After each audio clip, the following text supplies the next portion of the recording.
Bonjour, donc on va commencer. Tout d'abord, je voulais vous remercier d'être venu la dernière fois pour la première conférence. Donc on avait vraiment beaucoup de monde et ça fait plaisir de voir ça. Donc il faut continuer puisque donc, je vous rappelle que ça fait partie d'un cycle. Donc là, on est toujours dans la partie sur le climat et donc on va accueillir Laurent Bob qui va nous parler du cycle du carbone. Et dans 2 semaines, donc le 15 février, on va aborder plutôt les impacts, l'adaptation et l'atténuation. Euh, Et donc, voilà. Et après ça, on abordera plus l'ère de l'Anthropocène, donc avec des aspects un peu plus humains, sociétaux, etc. Euh, donc voilà, merci d'être là et je vais passer la parole à Laurent Bopp. Bonjour à tous, vous m'entendez bien? Donc, deuxième conférence. Vous avez eu, j'imagine la plupart d'entre vous, vous avez suivi la conférence d'Amaël Landé et de Juliette Mignot la semaine dernière. Elles vous ont parlé du système climatique et de la façon dont il est perturbé par principalement l'augmentation des gaz à effet de serre. Et donc aujourd'hui, on va se concentrer sur l'un de ces gaz à effet de serre. On va parler du CO2, qui, comme elles vous l'ont dit aussi probablement, est le principal acteur ou le principal responsable du changement climatique qu'on observe aujourd'hui. Donc elles vous ont parlé des 1,1 degrés déjà atteints. Elles vous ont parlé de l'objectif des 1,5 degrés ou 2 degrés, qui sont les objectifs de l'accord de Paris. Et donc moi, je vais essayer de faire le lien entre ce qu'elles vous ont raconté sur le système climatique physique et le cycle du carbone. Donc le cycle du carbone, comme vous l'avez compris, est vraiment au centre de cette question du changement climatique. Et donc là, ah, c'est pas ici, c'est là. Voilà les données ou la courbe qu'on va commenter assez longuement pendant cet exposé. Et la suivante, ce que vous avez ici, c'est une courbe célèbre, c'est la plus longue série temporelle de mesures en continu du CO2 dans l'atmosphère. Et donc cette courbe, on l'appelle la courbe de Keeling, du nom du scientifique américain qui, pendant sa thèse dans les années 50, a équipé une station météorologique d'instruments capables de mesurer le CO2, ou en tout cas à l'époque, il récupérait de l'air et puis mesurait le CO2 en laboratoire. Et donc cette série temporelle, elle démarre en 1958. Et cet observatoire, il est au milieu du Pacifique, sur l'archipel d'Hawaï, à plus de 2000 mètres d'altitude. Et donc l'idée de Keeling et de son directeur de thèse, qui s'appelait Roger Revel, c'était d'aller mesurer le CO2 loin des sources anthropiques, donc loin des continents, et en altitude pour être dans l'atmosphère libre, là où les composés sont relativement bien mélangés. Et donc à l'époque, en 1958, ils commencent à mesurer le CO2 et ils ont des valeurs autour de 315 parties par million en volume, donc c'est une toute petite fraction du volume de l'atmosphère, hein, c'est un gaz trace, le CO2. Donc ça représente à peu près 0,03% du volume de l'atmosphère. Et avec simplement 2 ou 3 ans de données ici, ils observent déjà une augmentation du CO2 dans l'atmosphère, qu'ils attribuent évidemment aux émissions anthropiques de carbone, donc liées aux activités humaines.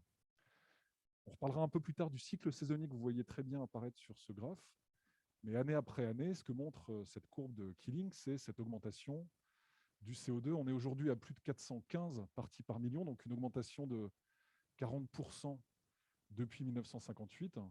Si on se réfère aux données qu'on a pour la période pré-industrielle, avant la perturbation humaine, on a des données de carottes de glace, par exemple, dont vous a parlé Amael pour avoir une idée de la concentration du CO2 dans l'atmosphère avant la perturbation humaine. On était à 280 ppm. Et donc, vous voyez qu'on atteint une augmentation de 50%. Donc, ça reste un gaz trace. On est à 0,04% du volume de l'atmosphère. Mais l'augmentation est absolument considérable. Le CO2 a augmenté d'à peu près 50% au cours des 250 dernières années.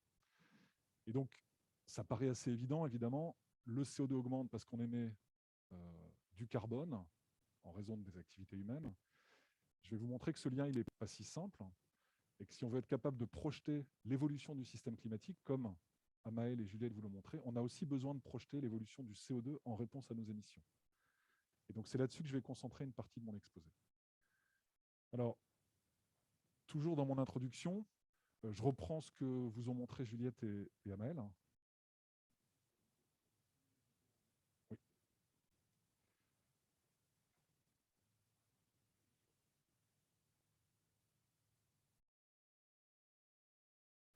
il est à fond. Je peux rapprocher le... J'ai rapproché le micro, est-ce que c'est mieux? C'est mieux. Très bien, donc on continue à parler du CO2. Ce que vous montre le graphe ici en bas à droite de votre écran, c'est la contribution des différents facteurs qui expliquent l'évolution de température au cours des derniers 250 ans, ou ici 260 ans. Et donc, vous avez une comparaison des facteurs dits anthropiques liés à l'activité de l'homme et des facteurs naturels ici, tout en bas du graphe en gris. Et donc, c'est la façon dont le GIEC, les scientifiques, attribuent le réchauffement observé à ces différents facteurs. Et vous voyez que dans les facteurs anthropiques, le principal facteur réchauffant ici, en orange foncé, c'est le CO2. Vous avez les autres gaz à effet de serre, et puis vous avez des facteurs anthropiques qui ont tendance à refroidir le climat ici. Mais quand on fait la somme des facteurs anthropiques, ils dépassent très largement l'influence des facteurs naturels. Et dans ces facteurs anthropiques, c'est vraiment le CO2 qui est le principal responsable de l'augmentation de température via la modification de l'effet de serre dont a parlé Juliette Mignot la dernière fois. C'est la première raison pour laquelle on s'intéresse au cycle du carbone et à l'augmentation du CO2 dans l'atmosphère. Il y a une deuxième raison, surtout quand on est océanographe et intéressé par la réponse des écosystèmes marins au changement climatique, c'est mon cas. Le CO2 est aussi responsable d'une autre crise environnementale. Vous avez peut-être entendu parler de l'acidification des océans. On rediscutera du rôle de l'océan dans le bilan carbone, mais ce que je vous montrerai, c'est que l'océan absorbe une part importante de nos émissions de carbone. Et parce que le CO2 est un acide faible, le CO2 conduit à une acidification de l'eau de mer. Et donc là, vous avez ici, sur les 20 dernières années ou 30 dernières années, des mesures du pH dans l'eau de mer en surface à 3 stations qui sont réparties dans différents bassins océaniques, dans l'Atlantique et dans le Pacifique. Et dans ces 3 zones, ce qu'on observe, ce qu'on met en évidence, c'est une baisse du pH de l'eau de mer. Et donc on attribue assez facilement cette baisse du pH à cette absorption de CO2 par l'océan. Et cette baisse du pH, elle va avoir des conséquences sur un certain nombre d'organismes marins. On pourra discuter de ça plus tard. Mais c'est une autre raison pour laquelle on s'intéresse à l'augmentation du CO2. Donc, le climat et le changement climatique au premier plan, mais aussi cette acidification de l'océan. Vous voyez que là, on est... Ça, ce n'est pas du changement climatique, hein, l'acidification de l'océan. On n'a pas besoin d'invoquer un changement de climat, mais par contre, la cause est en partie la même. L'augmentation du CO2 cause en grande partie le changement climatique et est responsable aussi de l'acidification de l'océan. Alors, ce que je vous propose pour la prochaine heure à peu près, c'est de revenir sur le bilan de carbone au cours des derniers 60 ans, depuis le début des mesures de Killing à Mauna Loa. Et je vais essayer de vous montrer que cette évolution du CO2 résulte de l'équilibre entre des sources anthropiques et des puits de carbone dans l'océan, on en a parlé, mais aussi dans la biosphère continentale. Et je vais essayer de vous montrer quelles sont les méthodes qu'on utilise pour clore ce bilan de carbone, pour estimer ces différents facteurs qui font évoluer le CO2. Dans une deuxième partie ici, je vous parlerai de projections climatiques. Donc on reviendra sur les projections de température dont ont parlé Juliette et Anaël. Mais je vais essayer de vous montrer aussi que le cycle du carbone lui-même est perturbé par le fait que le climat change. Et donc si on veut comprendre l'évolution des puits, il faut comprendre ces interactions entre climat et carbone. Et puis enfin, dans une dernière partie, je mentionnerai quelques-unes des techniques qui ont été envisagées pour capturer du carbone qui est déjà dans l'atmosphère. Donc on parle de géo-ingénierie, je reviendrai sur ce que c'est que la géo-ingénierie. Et je me focaliserai sur une ou deux techniques qui sont spécifiques à l'océan et qui, alors, très controversées évidemment, et on peut avoir des avis partagés. J'essaierai de vous montrer ce que la science peut apporter sur l'évaluation de ces techniques de capture de carbone, donc le carbone qui est déjà dans l'atmosphère. Alors, on commence par le bilan carbone sur les derniers 60 ans, avec d'abord la principale cause de cette augmentation du CO2, les émissions de CO2 anthropiques qui sont liées ici à la combustion des réserves fossiles et à la production de ciment. Donc, les données qu'on regarde ici, ce ne sont pas des données géophysiques, hein, c'est des données socio-économiques qui proviennent des différents pays du monde. On sait quelle est la quantité de pétrole, de charbon, de gaz naturel consommée dans chacun des pays du monde. Et ici, vous avez des données agrégées à l'échelle internationale.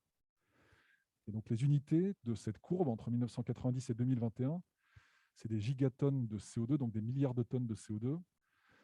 Vous connaissez peut-être déjà quelques-uns de ces ordres de grandeur, mais ici, peut-être on peut retenir qu'à l'échelle globale, en 2019, ici, l'humanité a émis de l'ordre de 38 milliards de tonnes de CO2 cette année-là. Ce qu'on voit ici, c'est que ces émissions de carbone, elles ont fortement augmenté entre 1990 et 2019, avec en particulier une grande accélération là, entre 2000 et 2010, où les émissions augmentaient de 3% par an. Alors, on peut noter aussi que les émissions entre 2010 et 2019 ont continué à augmenter, malheureusement, mais à un rythme nettement moins soutenu que pendant la décennie 2000-2010. On voit beaucoup de choses sur ce graphe. On voit l'influence des grandes crises économiques la crise financière de 2008-2009 ou ici la chute de l'Union soviétique en 91, qui ont conduit à une baisse des émissions très court dans le temps, hein, vu que les émissions redémarrent assez rapidement ensuite à la fin de chacune de ces crises. J'imagine que vous vous posez la question de la crise Covid et de l'impact des émissions. Je vous l'ai préparé évidemment parce que c'est là. Voilà la crise Covid. Vous êtes peut-être surpris, c'est seulement 5% de baisse des émissions en 2020 par rapport à 2019. Un peu plus que 5%, 5,5%. Compte tenu du ralentissement de l'économie mondiale, on aurait pu s'attendre à plus, mais c'est 5% en fait, parce que dans une grande partie du monde, les choses ont redémarré rapidement. Les transports, et puis il y a un certain nombre de sources d'émissions qui ont peu baissé. Et on voit le rebond en 2021. Donc là, c'est des estimations qui ne sont pas encore consolidées, mais on reviendrait en 2021 au niveau de 2019. Donc 5%, on reparlera de ces réductions d'émissions et des réductions d'émissions qu'il faudrait atteindre si on voulait atteindre les objectifs de l'accord de Paris, les 2 degrés ou 1,5 degrés. C'est des ordres de grandeur qui sont très similaires à cet ordre de grandeur de 5% par an. Voilà, un dernier petit point sur les ordres de grandeur et les unités. Donc là, on parle de milliards de tonnes de CO2. De temps en temps, dans certains articles ou dans certains journaux, vous pouvez avoir une autre unité. On peut parler juste en carbone, donc en milliards de tonnes de carbone. Donc là, pour passer du CO2 au carbone, vous divisez par la masse moléculaire du CO2, vous multipliez par 12. Donc, ces 36 gigatonnes de CO2, c'est quasiment exactement 10 milliards de tonnes de carbone qui sont émises chaque année, en tout cas ces dernières années, par l'humanité. Et donc, ça vous donne aussi un ordre de grandeur de l'émission moyenne par habitant de la planète. 10 milliards de tonnes de carbone divisé par 7 milliards d'habitants, on est à peu près à 1,3, 1,4 tonnes de carbone par an par habitant. Et vous pouvez retrouver des tonnes de CO2 par an par habitant si vous multipliez par 44 et que vous divisez par 12. Donc voilà, peut-être des ordres de grandeur intéressants. Vous pouvez vous comparer à cette empreinte carbone moyenne à l'échelle de la planète. Donc voilà les émissions. On peut évidemment séparer les émissions par pays ou par groupe de pays avec des dynamiques temporelles qui sont très différentes. Oui.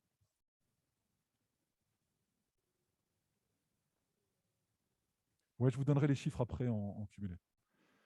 On est autour de, alors pour les émissions uniquement liées à la combustion, autour de 600, peut-être 550 milliards de tonnes de carbone, pas de CO2, carbone. Donc ça, c'est les évolutions temporelles par groupe de pays. Donc on voit ces dynamiques temporelles très différentes, avec par exemple ici l'Europe des 27, avec une progression légèrement décroissante depuis le début des années 80. Les États-Unis décroissant aussi depuis le début des années 2000. Et on voit que la grande accélération dont j'ai parlé tout à l'heure entre 2000 et 2010, c'est principalement la Chine ici, et puis on voit d'autres pays émergents comme l'Inde où les émissions continuent à progresser. Donc les situations économiques et les situations en termes d'émissions sont aussi très différentes. Il y a un économiste célèbre qui s'appelle Paul Kaya qui a proposé d'expliquer ces émissions en les décomposant très simplement, en faisant le produit de 3 termes. Les émissions d'un pays, finalement, ou à l'échelle mondiale, c'est le produit de la population, du PIB par habitant, donc les richesses en dollars produites par habitant, et un troisième terme qui est un terme lié à l'intensité carbone. Combien vous émettez de carbone pour $1 de richesse produite? Et donc, on peut, à l'échelle du monde ou à l'échelle de chacun des pays, utiliser cette décomposition de Kaya pour expliquer pourquoi les émissions augmentent. Est-ce que c'est le PIB? Est-ce que c'est la population? Est-ce que c'est l'intensité carbone? En fait, on fait des progrès sur l'intensité carbone. On émet moins de carbone aujourd'hui qu'on en émettait hier pour produire de la richesse, mais le PIB augmente et la population augmente. Donc voilà la répartition par pays ou groupe de pays. Un ou deux derniers points sur ce graphe-là. Une partie des mécanismes qui expliquent la décroissance des émissions, par exemple dans l'Europe des 27 ou aux États-Unis, est liée au fait qu'on ait exporté une partie des émissions vers les pays émergents. Et donc, ce qui est compté ici, c'est ce qu'on appelle les émissions territoriales. Donc, on compte les émissions en France quand le CO2 est émis en France. Évidemment, on pourrait compter les émissions autrement, et on pourrait en particulier compter les émissions liées à la consommation. Donc, tous les vêtements que vous portez, là, ils ont été fabriqués en Chine ou en Asie du Sud-Est. Les émissions, elles sont comptées pour la Chine ou l'Asie du Sud-Est, on pourrait les compter pour nous. Donc, quand on fait un bilan avec une empreinte carbone, on tient compte de ces émissions importées ou exportées si on est en Chine ou ailleurs. Oui. Je peux répéter la question, sinon. Donc, c'est une question qui vient de Zoom. C'est un camarade qui demande, donc on peut avoir une idée de l'émission moyenne par habitant. C'est quoi l'émission médiane par habitant de carbone? Oui, c'est très différent. Il y a des travaux qui montrent que ces émissions, elles sont très mal réparties dans la population alors française ou dans la population mondiale, avec un faible pourcentage de la population qui émet par habitant beaucoup plus que la grande majorité des habitants. Donc il y a des travaux là-dessus. Je ne connais pas bien les chiffres. Je ne serais pas capable de comparer la médiane et la moyenne pour les émissions mondiales ou pour les émissions françaises. C'est des questions que vous pourrez peut-être poser à une des intervenantes qui viendra ici faire une de ces conférences. Mais oui, il y a des chiffres un peu clés sur je sais plus, c'est 1% de la population qui émet 10% des émissions mondiales. Et donc, on voit bien que c'est très inégalement réparti au sein de la population, hein. Comme l'est la croissance des richesses, finalement, hein. Ça ne fait que refléter ce qu'on sait déjà d'un point de vue économique. Voilà. Donc là, j'ai parlé des émissions exportées, importées. Et puis, il y a une autre grande différence entre ces blocs des pays ou ces pays, c'est les populations qui sont très différentes. Et donc, on peut évidemment diviser, donc là, pour calculer une moyenne d'émissions par habitant. Et c'est ce que vous avez maintenant sur le graphe d'après, où vous retrouvez l'évolution de la moyenne d'émissions par habitant des mêmes groupes de pays, ou à peu près, entre 1960 cette fois-ci et 2020. Et donc, vous voyez bien qu'en tonnes de CO2 par an et par habitant, on a des valeurs complètement différentes. On retrouve tout en haut, ici, les États-Unis, où on est encore aujourd'hui à 14 tonnes de CO2 par personne, alors que la Chine, dont on parlait tout à l'heure, c'est 7,4. En Europe des 27, on est à 5,8. Et juste pour le carbone, sans compter les émissions importées, en France, on est en dessous de la moyenne mondiale, pour des raisons que vous connaissez, qui sont liées à notre système de génération d'électricité. Donc en France, on doit être autour de 4 à peu près, je crois, 4,1 tonnes de CO2 par an et par habitant. Ça ne correspond peut-être pas aux chiffres que vous avez en tête, hein, mais c'est parce que les chiffres que vous avez en tête, souvent, c'est des tonnes de CO2 équivalents, donc on compte les autres gaz à effet de serre, le méthane, le protoxyde d'azote, qu'on ramène en unité CO2, et on peut compter aussi les émissions importées. D'accord ? Et donc là, on parle que du CO2, parce qu'on s'intéresse à l'augmentation du CO2 dans l'atmosphère. Donc je ne vais pas en dire beaucoup plus sur les émissions. Si Corinne Lequéré vient faire une conférence, elle vous parlera des émissions de façon détaillée, à la fois pour la France et peut-être pour l'échelle internationale. Quand on parle du cycle du carbone, ce sont des chiffres absolument indispensables parce que c'est, comme je l'ai expliqué, la première source. Alors, on revient sur un autre type d'émissions cette fois-ci.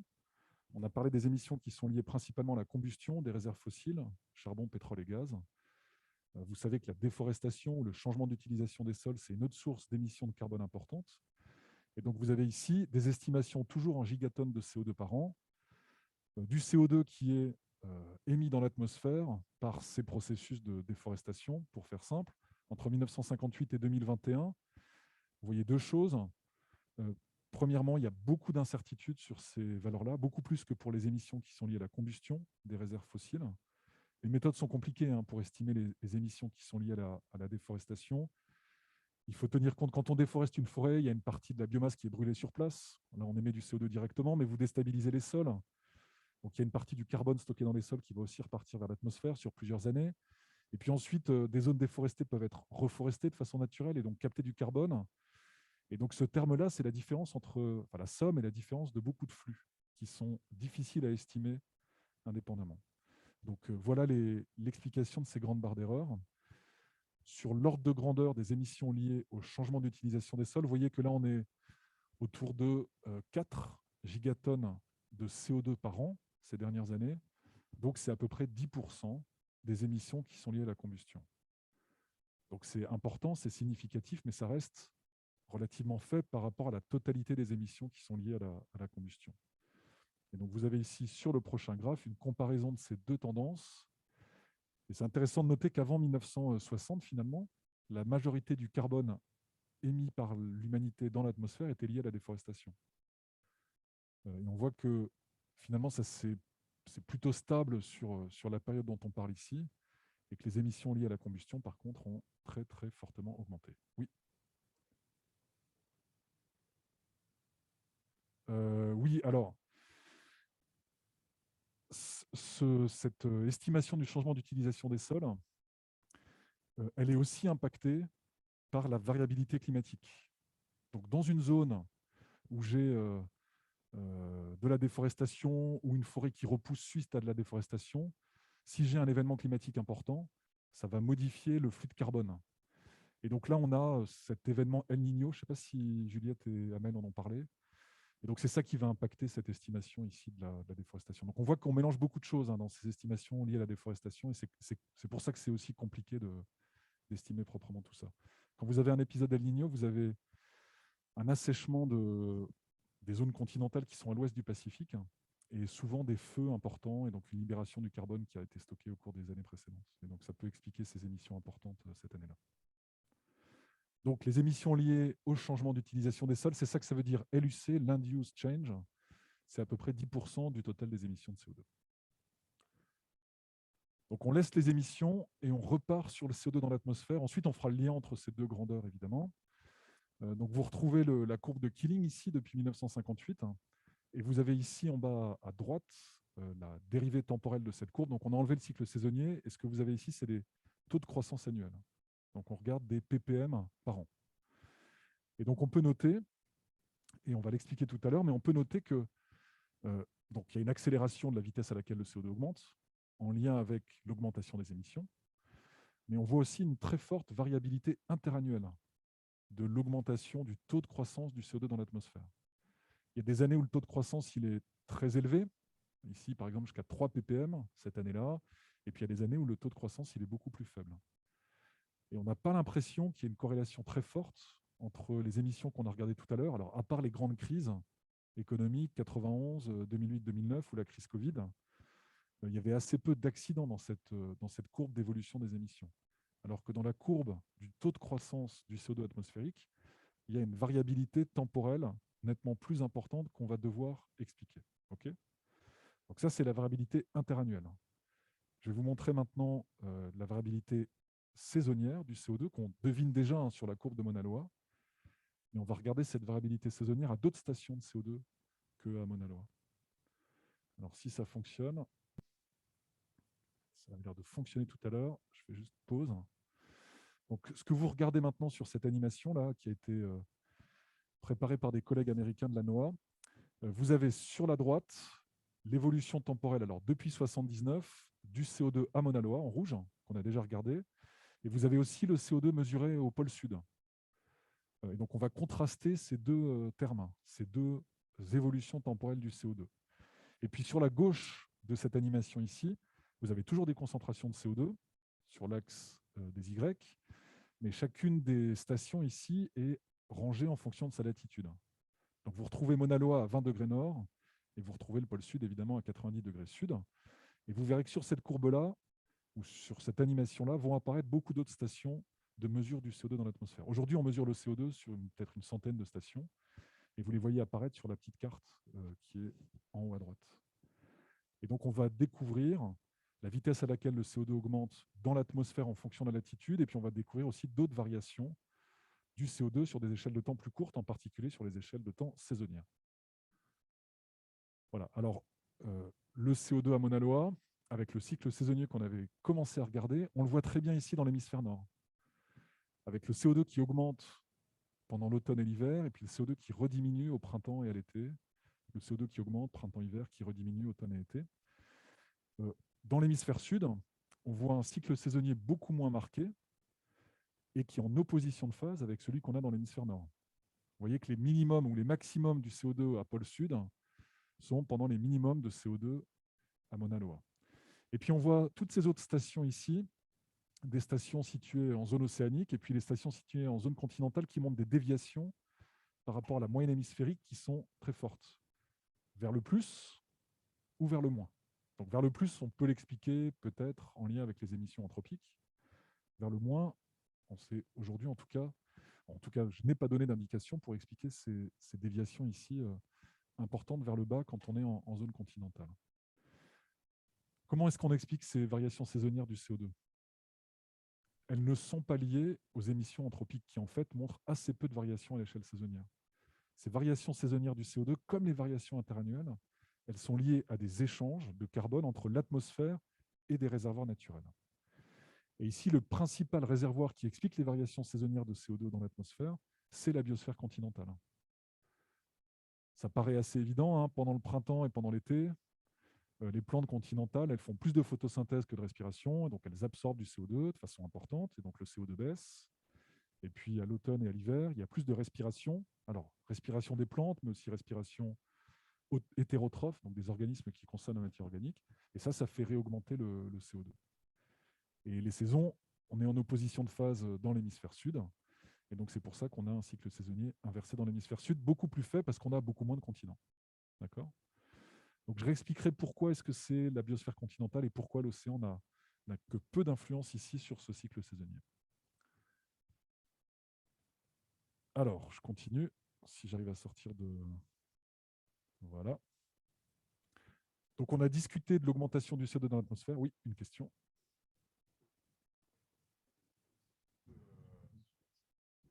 Les émissions de CO2 anthropiques étaient stables selon les saisons, mais du coup, les chauffages d'hiver, par exemple, ça fait... On voit vraiment pas de variation à ce niveau-là. On voit très peu de variations des émissions de CO2 en fonction des saisons. Beaucoup moins que ce qu'on devrait avoir si on voulait expliquer ce cycle saisonnier du CO2 dans l'atmosphère. Donc ça, c'est vraiment lié aux échanges avec la biosphère continentale. Ces flux-là, en tout cas, à l'échelle saisonnière, ils sont très, très importants. Ouais. Donc, on a parlé du CO2 atmosphérique. Vous avez vu que, quelque chose que je n'ai pas vraiment détaillé, pourquoi est-ce que Mauna Loa, ça suffit finalement pour documenter la vitesse à laquelle le CO2 augmente? Pour deux raisons. Un, l'atmosphère est bien mélangée. Et deux, le CO2 a une longue durée de vie dans l'atmosphère. Donc, en fait, si vous mesurez le CO2 juste à Mauna Loa, ça vous donne une idée déjà assez bonne de la vitesse à laquelle le CO2 augmente. On voit des cycles saisonniers qui sont différents. Il y a un gradient interhémisphérique de CO2, mais de façon générale, le CO2 il augmente à quasiment la même vitesse dans l'ensemble de l'atmosphère et donc pour l'ensemble de ces stations atmosphériques. D'accord ? Donc ce que je fais maintenant, c'est peut-être un des graphes les plus importants de cette première partie, c'est qu'on compare le taux de croissance du CO2 dont on vient de parler et les émissions de carbone anthropique. Donc les émissions ici à la fois liées à la combustion, mais aussi liées à la déforestation. Et donc pour pouvoir faire ça, on a ramené à la même unité ces deux grandeurs, donc les émissions en milliards de tonnes de carbone, ou pétagrammes de carbone, c'est pareil, par an.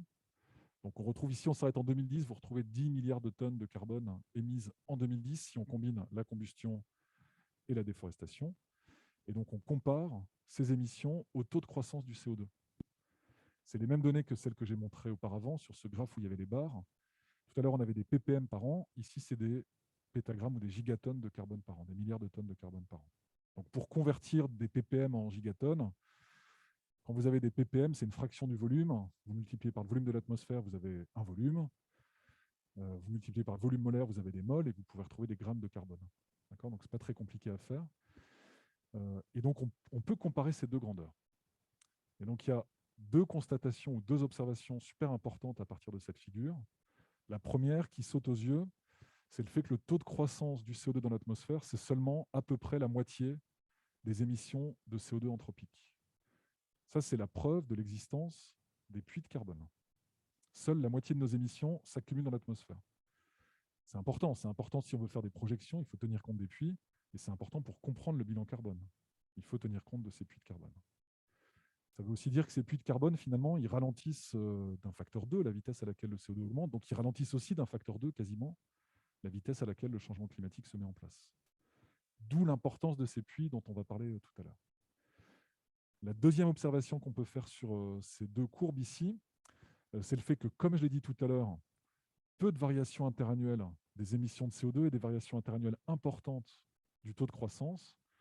Et donc là aussi, on va devoir expliquer ces variations interannuelles du taux de croissance par des échanges avec les réservoirs naturels et en particulier avec la biosphère continentale, comme pour le cycle saisonnier.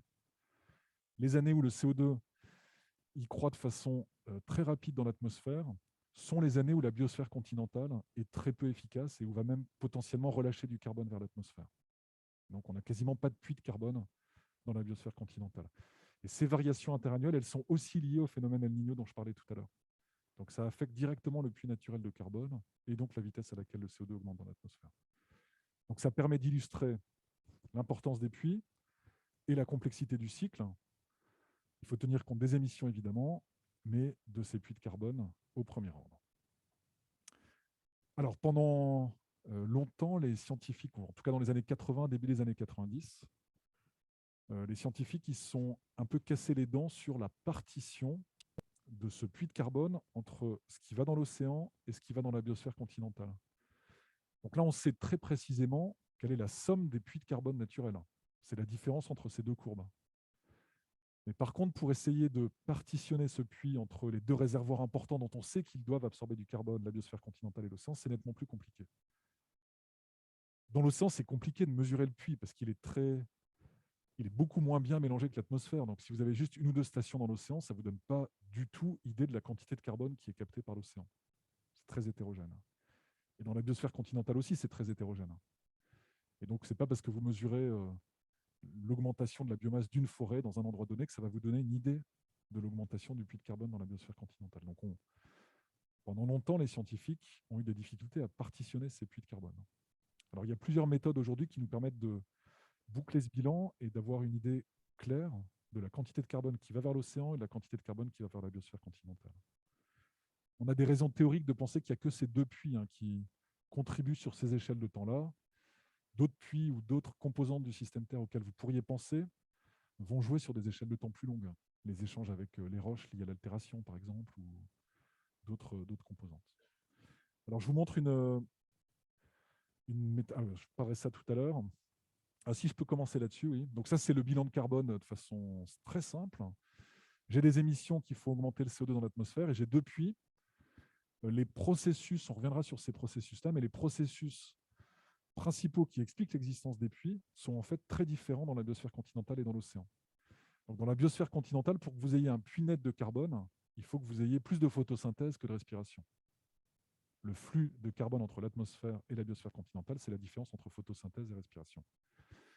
Et donc, un des mécanismes mis en avant pour expliquer l'existence de ce puits, c'est ce qu'on appelle la fertilisation de la photosynthèse par le CO2. En fait, parce que le CO2 augmente dans l'atmosphère, cette augmentation du CO2 tend à fertiliser les plantes. En fait, la plupart des plantes sont limitées par l'abondance en CO2 de l'atmosphère. Donc, si on met plus de CO2, elles font plus de photosynthèse. Elles font plus de photosynthèse, elles font aussi plus de respiration, mais il y a quand même un déséquilibre entre photosynthèse et respiration qui explique le puits. Dans l'océan, le mécanisme de premier ordre est très différent. Il est lié pas du tout à la biologie, mais à des processus physico-chimiques. C'est juste la dissolution du CO2 en excès dans l'atmosphère. En fait, l'augmentation du CO2 génère une différence de pression partielle de CO2 à l'interface air-mer. Et ça génère un flux net de CO2 de l'atmosphère vers l'océan. Ensuite, le CO2 va être mélangé, transporté en profondeur par les courants, utilisé potentiellement par la biologie. Mais le processus de base, c'est cette dissolution du CO2 en excès. Okay. Voilà mon bilan de carbone, tel que j'essaye de vous l'expliquer. L'augmentation du CO2, c'est bien la différence entre les émissions et ces deux puits, le puits océanique, le puits biosphérique continental. Et je l'expliquais tout à l'heure, on connaît très bien ces deux termes-là et on connaît beaucoup moins bien ces deux autres termes, les puits vers l'océan et vers la biosphère continentale. Et on a besoin de les quantifier de façon précise si on veut être capable de faire des projections, si on veut être capable de bien comprendre les mécanismes qui sont à l'origine de ces puits. Et donc, je vous montre une technique, il y en a plusieurs, mais une technique élégante qui permet de séparer le puits de carbone vers l'océan et le puits de carbone vers la biosphère continentale. Donc là, vous retrouvez la courbe de Mauna Loa en vert clair, donc l'augmentation du CO2 de 1958 à ici 2013. Et vous avez en parallèle ici en bleu l'évolution de la quantité de dioxygène dans l'atmosphère. Okay. Beaucoup plus difficile de mesurer les évolutions de la quantité de dioxygène parce que c'est un énorme réservoir, 21% du volume atmosphérique, et donc il faut mesurer des toutes petites variations, quelques ppm ou quelques dizaines de ppm par rapport à cet énorme réservoir. Donc les méthodes de détection ou de mesure du dioxygène ou des variations de dioxygène dans l'atmosphère, elles ont été mises en place bien plus tard. Et donc on a des données depuis le début des années 90 à peu près. Et donc ce que vous avez ici, on va parler de l'oxygène un instant, mais le principe de base, c'est que on avait une seule équation avec deux inconnus, donc il faut rajouter de l'information. Et l'information additionnelle ici, elle vient du bilan d'oxygène. Et le cycle de l'oxygène et le cycle du carbone, ils sont très fortement couplés. Alors, première observation, la quantité de dioxygène diminue dans l'atmosphère. Alors, pourquoi est-ce qu'elle diminue dans l'atmosphère? Pourquoi est-ce qu'on a de moins en moins de dioxygène? Oui, évidemment. Donc, les processus de combustion dont on a parlé sont des processus oxyques qui vont consommer du dioxygène.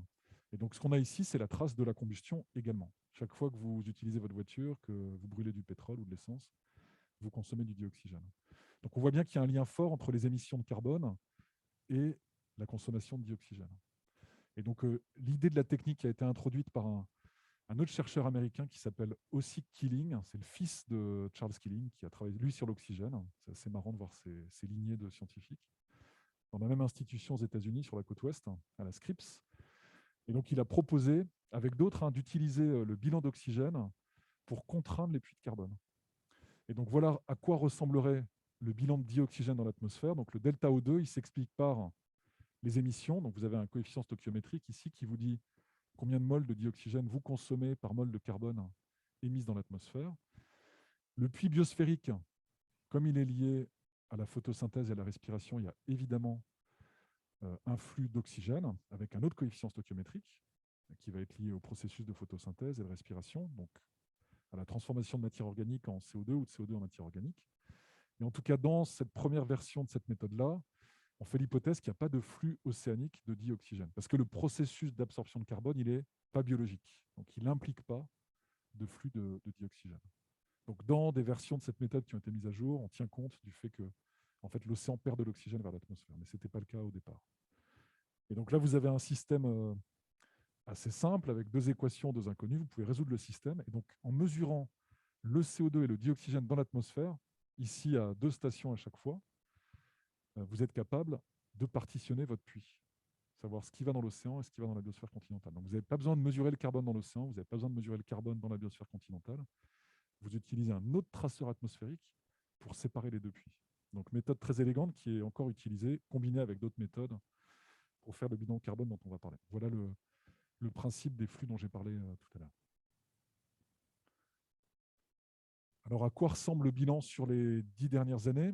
Donc, tous les chiffres que je vous donne ici sont des chiffres qui viennent de ce projet international qui s'appelle le Global Carbon Budget et qui propose chaque année une mise à jour du bilan de carbone à l'échelle mondiale, émissions, puis augmentation du CO2 dans l'atmosphère.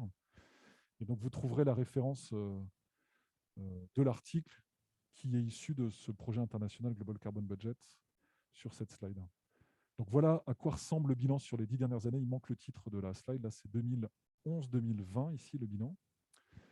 Et donc vous avez sur la gauche les émissions, on retrouve la combustion et la déforestation, le changement d'utilisation des sols, et vous avez ce que devient ce carbone. Donc on retrouve les un peu moins de 50% dans l'atmosphère, dont on a déjà parlé. Donc ça, c'est ce qu'on appelle le airborne, la fraction airborne, donc la fraction du CO2 qui s'accumule dans l'atmosphère et qui est responsable de l'augmentation du CO2, à peu près 50% des émissions. Et puis la partition des puits entre l'océan, de l'ordre de 25%, et la biosphère continentale, de l'ordre de 30%. Si je résume ce qu'on s'est dit sur le cycle du carbone sur ces échelles de temps-là, sur le bilan à l'échelle d'une décennie, vous voyez que l'océan et la biosphère continentale, ils ont des rôles à peu près équivalents. Ils absorbent chacun de l'ordre de 25% de nos émissions. Okay. Par contre, pour les variations saisonnières et les variations interannuelles, c'est la biosphère continentale qui pilote les variations qu'on a observées du CO2 dans l'atmosphère. Vous voyez qu'en fonction des échelles de temps, le rôle des différentes composantes du système Terre va être différent. Quelqu'un avait une question? Non, j'ai cru. Non.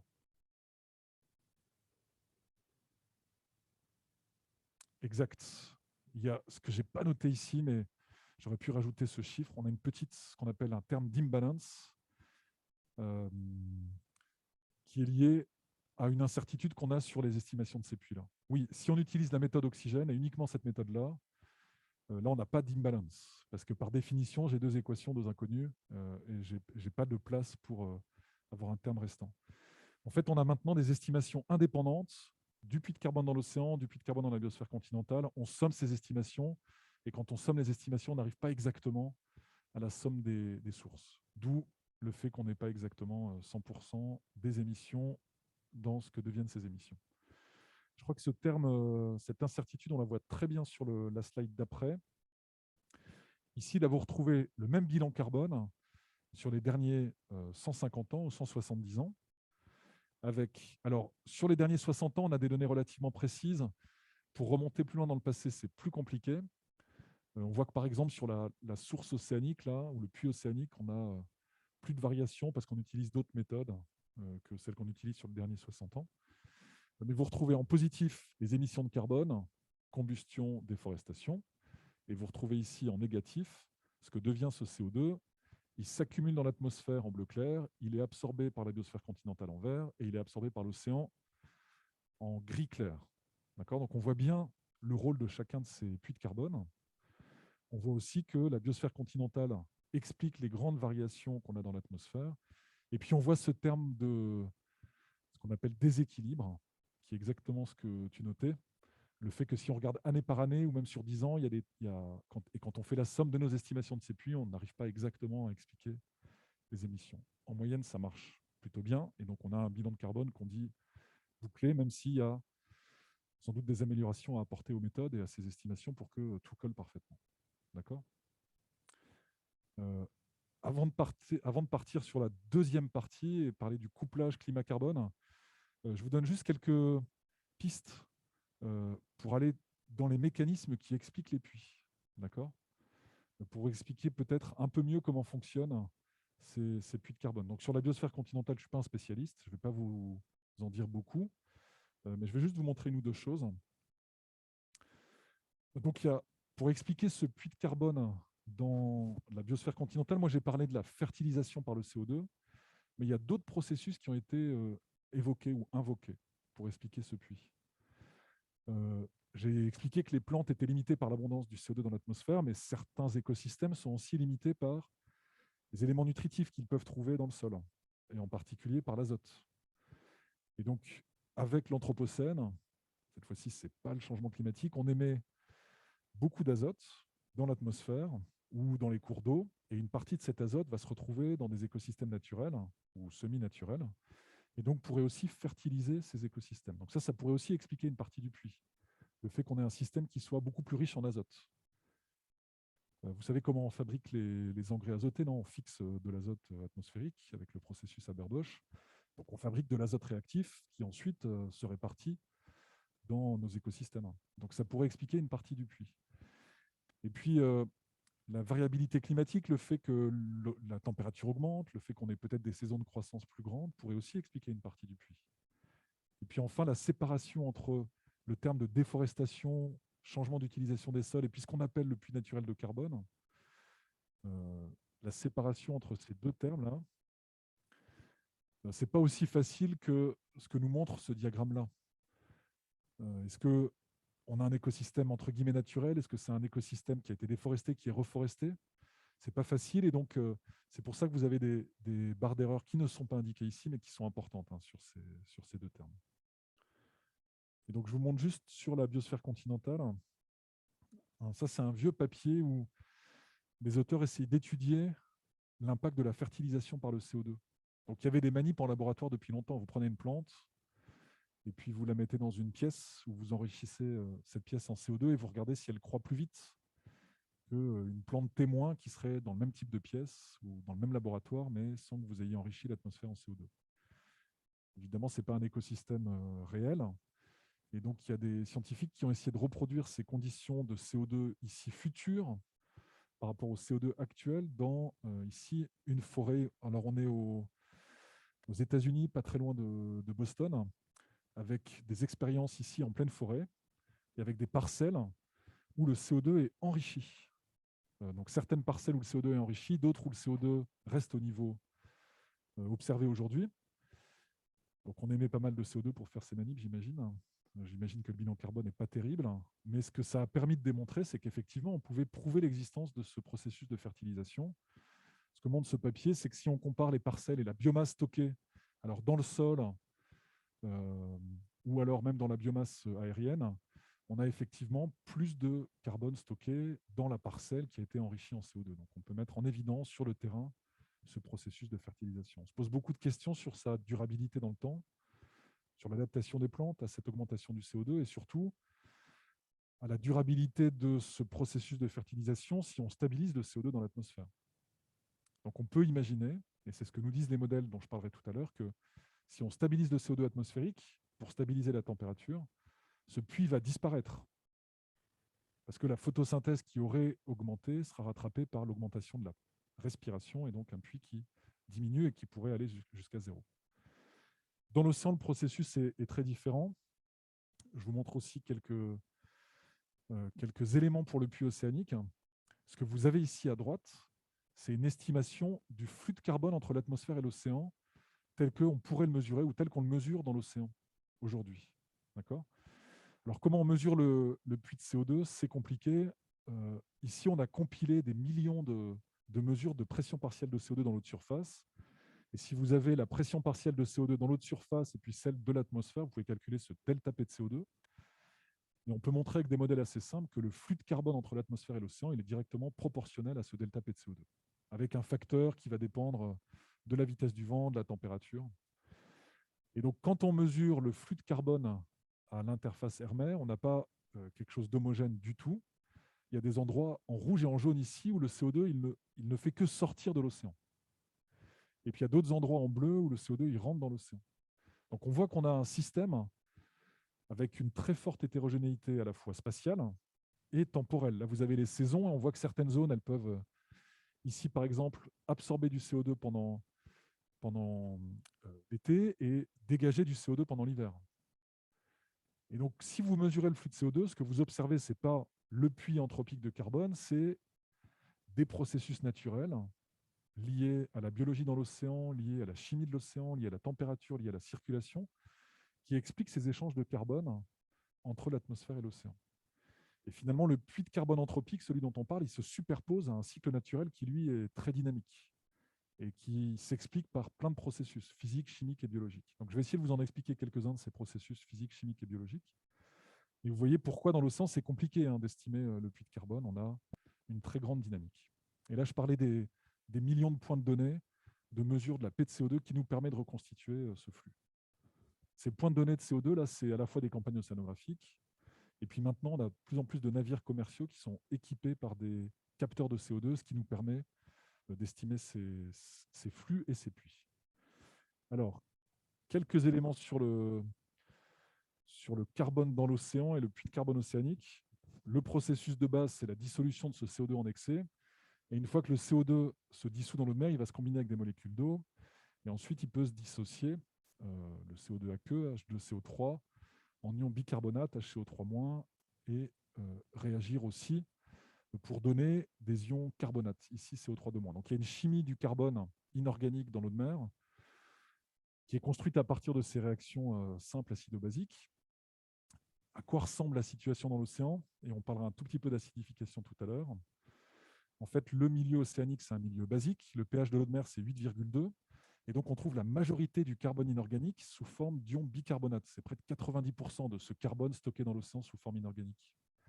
Et le CO2, c'est seulement 0,5%. Donc, cette répartition-là, ça explique pourquoi dans l'océan, on trouve beaucoup de carbone. En fait, il y a seul moins d'1% du carbone inorganique dans l'océan qui peut s'échanger avec l'atmosphère. C'est la seule forme qui peut être transférée entre l'océan et l'atmosphère, et la majeure partie, c'est HCO3-. D'accord ? Donc, c'est ce que je dis ici. L'atmosphère ne voit qu'1% de la quantité totale de carbone qu'on a dans l'océan. Alors, qu'est-ce qui se passe quand le CO2 se dissout dans l'eau de mer? On a plus H2CO3, évidemment. On a plus d'H+, d'où l'acidification de l'océan. On a plus d'ion bicarbonate. Et en fait, en raison des conditions initiales, la troisième réaction que j'ai indiquée ici, elle est préférentiellement dans cette direction-là. Donc, on a une consommation des ions carbonates. Et c'est ça qui pose problème à certains organismes marins, le fait qu'il y ait moins d'ions carbonates, parce que beaucoup d'organismes marins utilisent des ions carbonates pour fabriquer des coquilles, des squelettes, des tests en calcaire. Quand vous faites du CaCO3, c'est du calcaire, vous avez besoin d'ions carbonates. Donc, si vous voulez comprendre le puits de carbone, il faut comprendre la chimie de l'eau de mer. Deuxième point, je n'ai pas parlé de la biologie marine, qui a un rôle très important dans le cycle du carbone océanique. et en particulier les micro-organismes de type planctonique. Et des micro-organismes de type planctonique, il y en a plein de sortes. Vous avez ici une couverture de Science avec la mise en évidence de cette biodiversité planctonique. Alors, on peut parler du phytoplancton, qui serait l'équivalent des plantes sur les continents. Le phytoplancton, il fait de la photosynthèse et il va fixer du CO2 sous forme de matière organique. Et puis ensuite, cette matière organique, elle est consommée par les organismes de type zooplanctonique. Et une partie de cette matière organique, qui est produite en surface, là où il y a de la lumière, va chuter dans la colonne d'eau vers l'océan profond, donc loin de l'atmosphère. C'est ce qu'on appelle la pompe biologique. Et donc, il y a beaucoup de questions aussi sur le rôle de la pompe biologique et sur la modification de la pompe biologique dans l'évolution du cycle du carbone ou du puits de carbone océanique. Et donc, je vais vous montrer rapidement, peut-être on peut directement aller ici, la façon dont on pense aujourd'hui le cycle du carbone dans l'océan, c'est la combinaison de ces deux pompes. Donc, une pompe biologique dont je parlais, rôle du phytoplancton en surface et du zooplancton qui vont conduire à cette chute de débris organiques vers le fond de l'océan. Donc, ça, c'est un mécanisme qui met du carbone naturel au fond de l'océan. Et on a en parallèle une pompe physique qui est liée au fait que les eaux profondes qui vont plonger dans les régions où l'eau de surface est froide, elles vont emmener aussi en profondeur du carbone, parce que dans l'eau froide, la solubilité est plus forte et donc il y a plus de CO2. D'accord ? Et donc ces processus expliquent.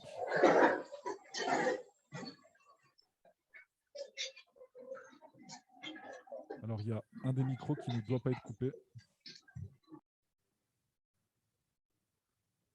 Pas de souci.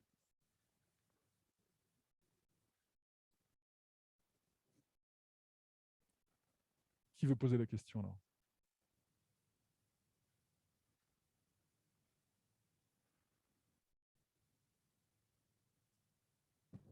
Du coup, la question, c'est comment expliquer de tels écarts entre l'Arctique et les côtes de l'Antarctique alors que les températures doivent être proches?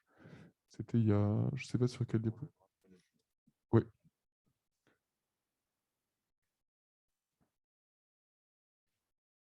Alors ici, on ne voit pas vraiment l'Arctique, on voit une petite partie de l'Arctique. Ouais.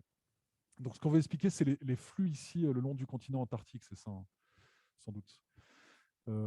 Alors l'océan austral, qui s'étend finalement de je sais pas, 50 degrés sud jusqu'au continent antarctique, a des caractéristiques très différentes de l'océan arctique. Alors même si les températures sont relativement similaires, et donc la solubilité du gaz relativement similaire, on va avoir des conditions de circulation océanique et de biologie qui sont très différentes.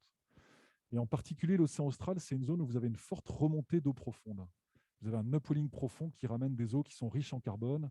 Et c'est pour ça qu'on va trouver ce dégazage ici, en partie important, lié à cette remontée d'eau profonde qui sont riches en carbone naturel. Et on n'a pas du tout le même type de phénomène en Arctique. Pour comprendre cette carte-là, vous avez besoin de connaître la température de l'eau, et donc la solubilité. Vous avez besoin de connaître la circulation de l'océan et les mélanges entre l'océan profond et l'océan de surface. Vous voyez ici toute cette zone jaune ici dans le Pacifique équatorial, elle s'explique aussi par un upwelling, donc une remontée d'eau de subsurface, qui est plus froide, mais qui est aussi plus riche en carbone naturel. Et donc c'est pour ça que le CO2 il sort dans cette zone-là. Puis ensuite, il faut comprendre les caractéristiques biologiques de la zone. Est-ce qu'il y a beaucoup de floraison phytoplanctonique ou pas? Et donc les différences entre Arctique et Antarctique sont très importantes. Voilà. Mais je vais revenir au puits de carbone. Et donc là, vous avez cette fois-ci à l'échelle régionale la quantité de carbone qui est stockée, de carbone anthropique pardon, qui est stocké dans l'océan. Donc là, pour l'instant, je vous ai parlé des processus naturels et de la façon dont peut-être ils pourraient être modifiés au cours des prochaines décennies. Là, vous avez une estimation du stock de carbone anthropique dans l'océan. Et donc, on voit bien qu'il n'est pas réparti de façon homogène dans l'océan, ce carbone anthropique. Donc, c'est le carbone additionnel, celui qui s'est ajouté au carbone naturel dont on parlait. Et on voit ici que ce carbone anthropique, il est concentré dans certaines zones, dans l'Atlantique Nord, et puis en partie dans l'océan austral, ici, des moyennes latitudes de l'hémisphère sud. Qu'est-ce qui explique que ces zones-là sont des zones où le carbone anthropique est stocké préférentiellement? C'est parce que ce sont des zones aussi qui vont absorber beaucoup de carbone anthropique. Pourquoi? Parce qu'elles sont froides, donc une solubilité élevée, mais aussi parce que c'est des zones qui sont connectées entre l'océan de surface et l'océan profond. Dans l'Atlantique Nord en particulier, vous avez parlé avec Juliette Mignot, j'imagine, de la circulation thermohaline, cette formation d'eau profonde dans l'Atlantique Nord. Et donc cette formation d'eau profonde, elle amène du carbone anthropique en profondeur. Et donc, on évite de saturer les eaux de surface parce qu'en permanence, vous prenez vos masses d'eau en surface chargées en carbone anthropique, vous les amenez au fond, et donc vous continuez à absorber du carbone en surface. C'est ce qui se passe dans l'Atlantique Nord, et c'est ce qui se passe aussi en partie dans l'océan austral. Donc on voit bien que ce processus-là, par exemple, il n'existe pas dans le Pacifique Nord. Dans le Pacifique Nord, on a aussi des eaux froides, on a aussi des eaux où il y a beaucoup de phytoplancton, mais par contre, il y a peu de puits de carbone anthropique parce qu'il n'y a pas cette connexion, cette plongée d'eau entre l'océan de surface et l'océan profond. Donc, importance des régions qui sont bien ventilées. Oui. Comment est-ce qu'on arrive à produire une carte comme celle-ci? Très bonne question. Quand vous mesurez le carbone, vous mesurez le carbone inorganique total en mesurant CO2, HCO3- et CO3- et vous n'avez aucune façon à partir de la mesure seule de déterminer la proportion de ce carbone qui est anthropique. D'accord ? Juste quelques ordres de grandeur. Les concentrations de carbone naturel, c'est de l'ordre de 2000 micromoles par litre. D'accord ? Et en surface, le carbone anthropique, c'est 70, entre 10 et 70 micromoles par litre. Donc, c'est une petite fraction du carbone naturel. Okay ? Et donc, non, quand on mesure, on n'est pas capable. Et donc, il faut trouver, un peu comme on a séparé les deux puits en utilisant l'oxygène, il faut trouver d'autres traceurs qui vont nous indiquer la provenance du carbone. Plusieurs techniques. Une des techniques qui est facile à imaginer, c'est l'utilisation des isotopes stables du carbone. Donc, on peut mesurer le delta C13 du carbone inorganique dissous. Et ce carbone anthropique, il a une signature en delta C13 parce qu'il vient de la combustion des réserves fossiles qui sont marquées de façon assez négative en delta C13 parce que c'est du carbone qui vient de la biomasse. On va retrouver cette signature du delta C13 dans le carbone qu'on mesure. Et donc on peut, ça c'est une des techniques qui permet de séparer la partie du carbone total qui est anthropique. Il y a d'autres techniques encore plus compliquées, mais ça permet un peu de vous donner une idée de ce qu'on peut faire pour essayer de séparer ce carbone. Mais vous avez tout à fait raison. Le carbone 13, on l'utilise aussi dans l'atmosphère pour, par exemple, prouver que l'augmentation du CO2 est bien liée à la combustion des réserves fossiles. C'est un des arguments. Ce qu'on appelle l'effet Sius, le carbone qu'on émet, il est marqué négativement en delta C13.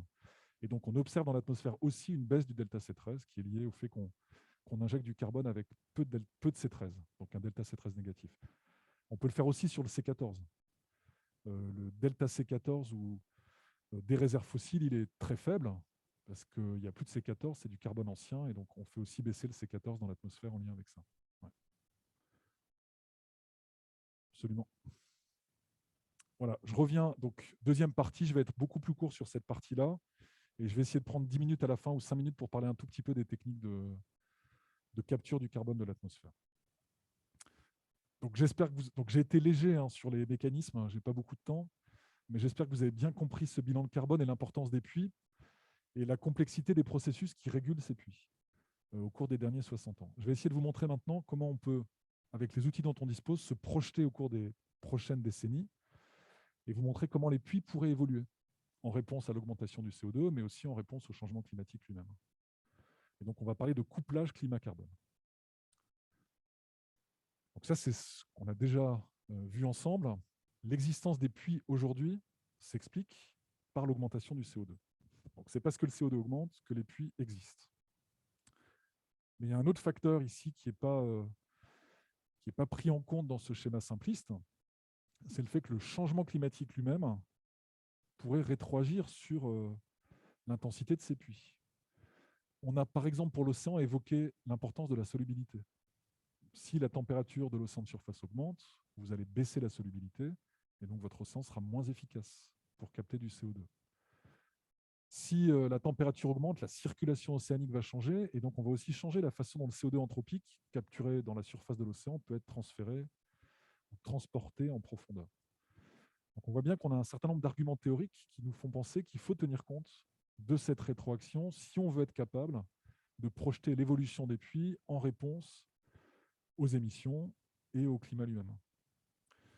Donc ça, c'est une thématique qui s'est développée depuis une vingtaine d'années et je vais vous montrer comment elle a été abordée et puis ce qu'on peut en dire aujourd'hui sur ce couplage climat-carbone. Alors d'abord, quelques indices sur l'existence de ce couplage climat-carbone. Vous avez vu ces courbes avec Amael Landé, a priori. Donc vous avez sur le haut l'évolution du CO2 reconstruit à partir de la mesure du CO2 dans les bulles d'air piégées entre les cristaux de glace. Et donc ce que vous avez ici, ce sont des cycles glaciaires interglaciaires. Le présent sur la gauche, le passé sur la droite Ça, c'était il y a 20 000 ans. Le CO2, il était à 180 ppm, donc nettement plus bas qu'aujourd'hui. Il y a 20 000 ans, c'est le dernier maximum glaciaire dont a parlé Amael Landé. Et il y a un couplage très fort entre l'évolution reconstruite des températures à partir des isotopes de l'eau dans la glace et l'évolution du CO2. Alors, l'évolution du CO2 contribue à expliquer l'évolution des températures via la modification de l'effet de serre. Mais ce qui m'intéresse ici, c'est de vous raconter pourquoi et comment l'évolution du climat et donc des températures explique l'évolution du CO2. Là, on n'a pas évidemment d'émissions anthropiques, donc il faut expliquer l'évolution du CO2 dans l'atmosphère avec des processus naturels qui sont liés aux variations climatiques sur ces échelles de temps-là. Et donc, ce qu'on est capable de dire, alors en utilisant le delta C13 aussi, par exemple, et puis d'autres arguments, c'est que ces variations de CO2 ici, entre glaciaire et interglaciaire, elles sont liées à des échanges avec l'océan. Donc, en période glaciaire, on a un océan plus froid, donc une solubilité accrue, ça lui permet de stocker plus de carbone.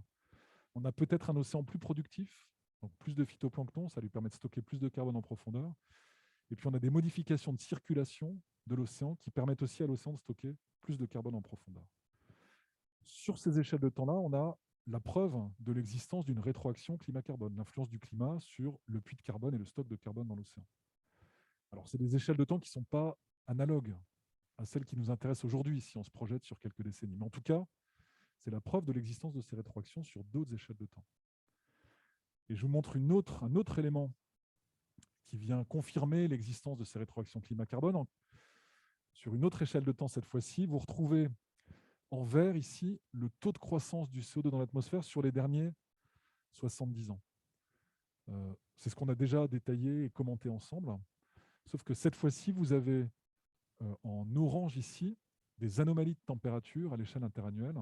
Donc la tendance des températures a été enlevée, c'est pareil pour le CO2, et on ne regarde que les variations interannuelles.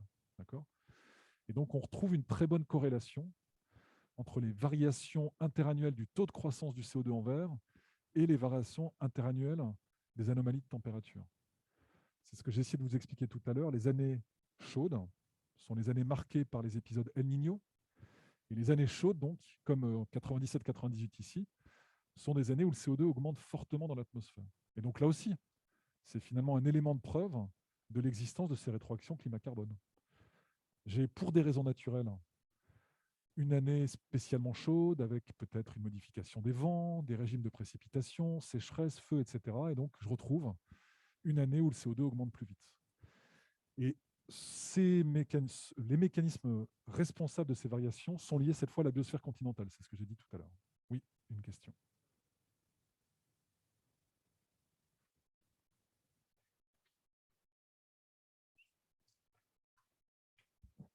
En arrière-plan, les nuances de gris, ça représente la corrélation entre les variations ou c'est... Ça représente les épisodes El Niño. D'accord. Donc on a par ailleurs un indice qui nous permet de dire si on est dans une année El Niño ou une année La Niña, et donc c'est ce que vous avez ici.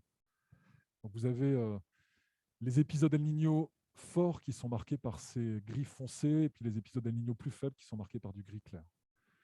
Et vous avez ici en pointillé les grandes éruptions volcaniques des dernières décennies, ou d'autres épisodes, qui peuvent expliquer une décorrélation entre l'anomalie de température et le CO2. Donc là, on est avec un mécanisme quasiment exclusivement tropical, modification des régimes de précipitation qui influencent la biosphère continentale, le puits de carbone et donc le CO2 dans l'atmosphère. D'accord ? Oui.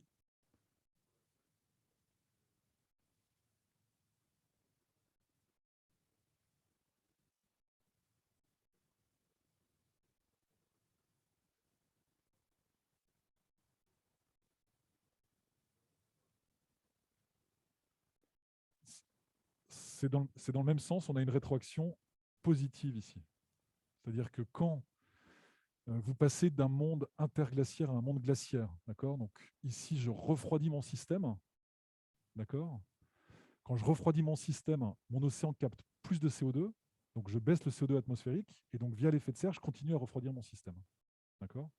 Donc on a bien une boucle de rétroaction positive. Et c'est pareil au moment du réchauffement. Quand je commence à fondre mes calottes, le niveau des mers augmente, la température augmente, et le CO2 qui était stocké dans l'océan, il est libéré dans l'atmosphère, et donc ça contribue à réchauffer le système. Donc on a bien une boucle de rétroaction positive ici. Le dernier élément, c'est que l'augmentation du CO2, là, entre 180 et 280 ppm, ça explique à peu près un tiers de l'augmentation de température. Il y a d'autres processus qui expliquent pourquoi la température augmente de 5 degrés quand on sort d'un monde glaciaire. Vous avez les phénomènes de rétroaction liés à l'albédo, le fait que quand vous commencez à réchauffer, vous fondez la glace, et donc vous remplacez une surface qui réfléchit par une surface qui absorbe, et donc ça continue à réchauffer, etc. D'accord ?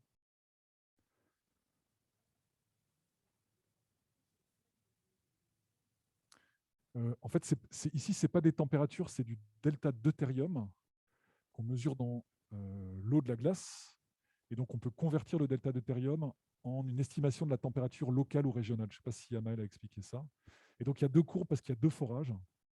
Un à Vostok, qui est un forage plus ancien, et ça, c'est le forage d'Epica Domsé qui a permis aux scientifiques d'aller jusqu'à 800 000 ans. Donc, ils ne sont pas situés au même endroit en Antarctique, et donc ils enregistrent des températures un peu différentes. Mais les variations sont très similaires entre ces deux sites.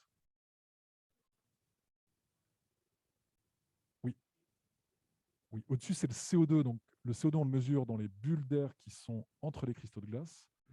Et la température, on l'estime avec une relation qui permet de relier le delta deutérium ou le delta O18 et la température locale ou régionale. C'est très là-dessus, on ne peut pas voir. Il faudrait zoomer et on a beaucoup de problèmes parce que, je vous l'explique très rapidement, les bulles d'air, elles n'ont pas l'âge de la glace qui a la même profondeur. Parce que quand le névé se forme, l'air circule dans le névé. Et donc, à la même profondeur, vous avez une glace qui est plus vieille que l'air.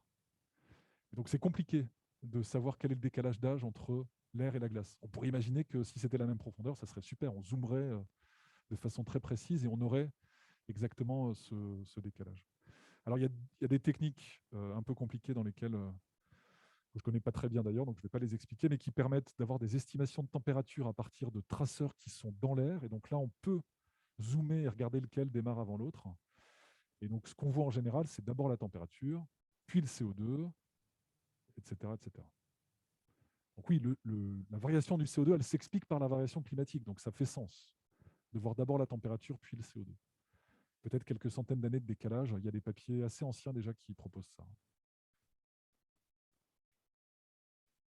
Alors, je continue pour vous parler. Donc là, j'ai quelques éléments qui nous indiquent ces rétroactions climat-carbone.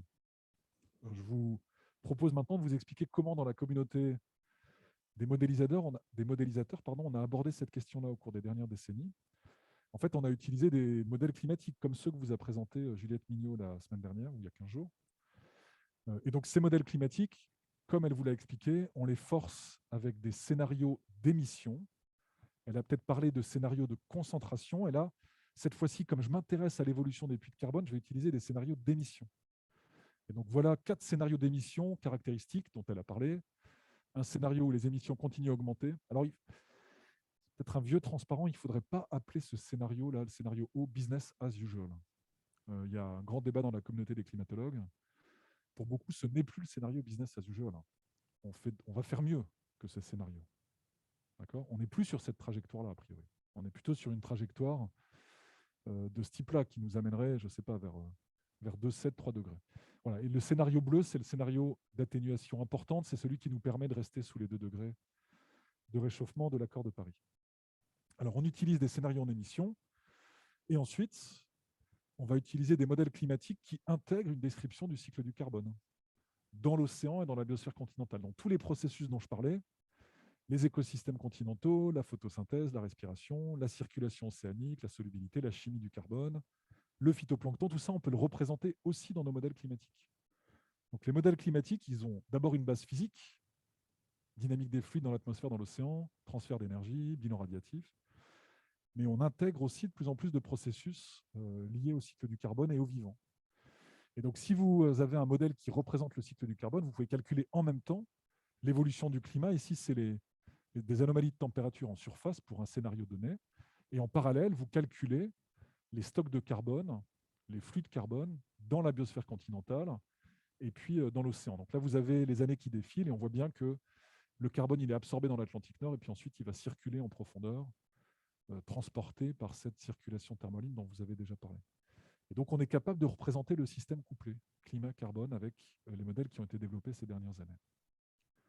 Alors, qu'est-ce qu'on peut faire avec ces modèles-là? Eh bien, on peut jouer avec ces modèles pour justement extraire l'importance du couplage climat-carbone, dont on a parlé tout à l'heure. Et donc, ce papier-là, c'est un papier de 2000, c'est ça, Cox et al. Donc, la première publication avec un modèle couplé climat-carbone qui proposait 2 simulations. Une simulation dite réelle ou couplée, ou réaliste ou couplée, où vos puits de carbone répondent à la fois à l'augmentation du CO2 et au changement climatique. Et puis vous faites une deuxième simulation où vous débranchez l'impact du changement climatique sur vos puits de carbone. Donc vous continuez à calculer le cycle du carbone, mais vous empêchez le carbone océanique et le carbone de la biosphère continentale de voir le changement climatique. D'accord ? Et donc voilà les résultats obtenus par le groupe anglais dans le papier de Cox en 2000. Vous avez ici en bleu l'évolution du CO2 atmosphérique dans le cas où le système n'est pas couplé, pas d'influence du changement climatique sur les puits de carbone.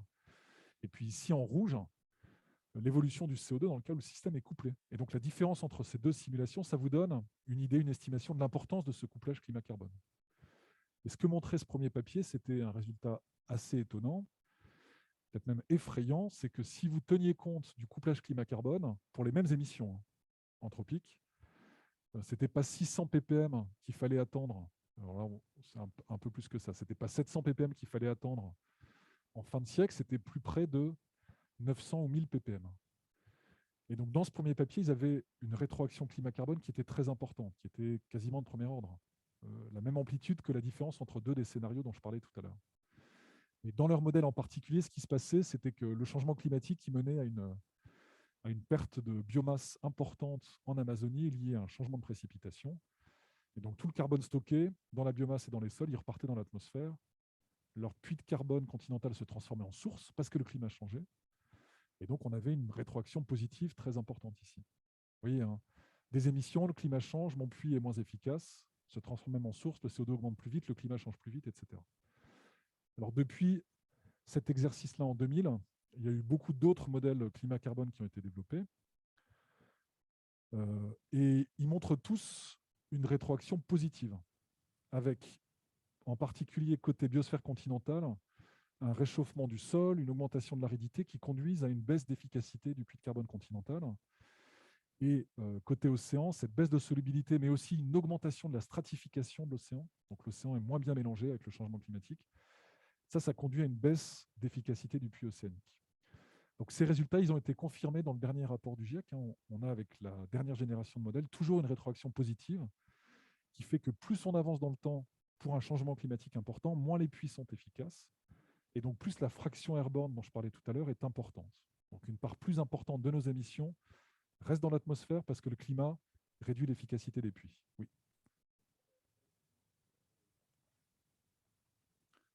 Alors la courbe noire, c'est... donc je réexplique un peu comment on fait les simulations climatiques rapidement.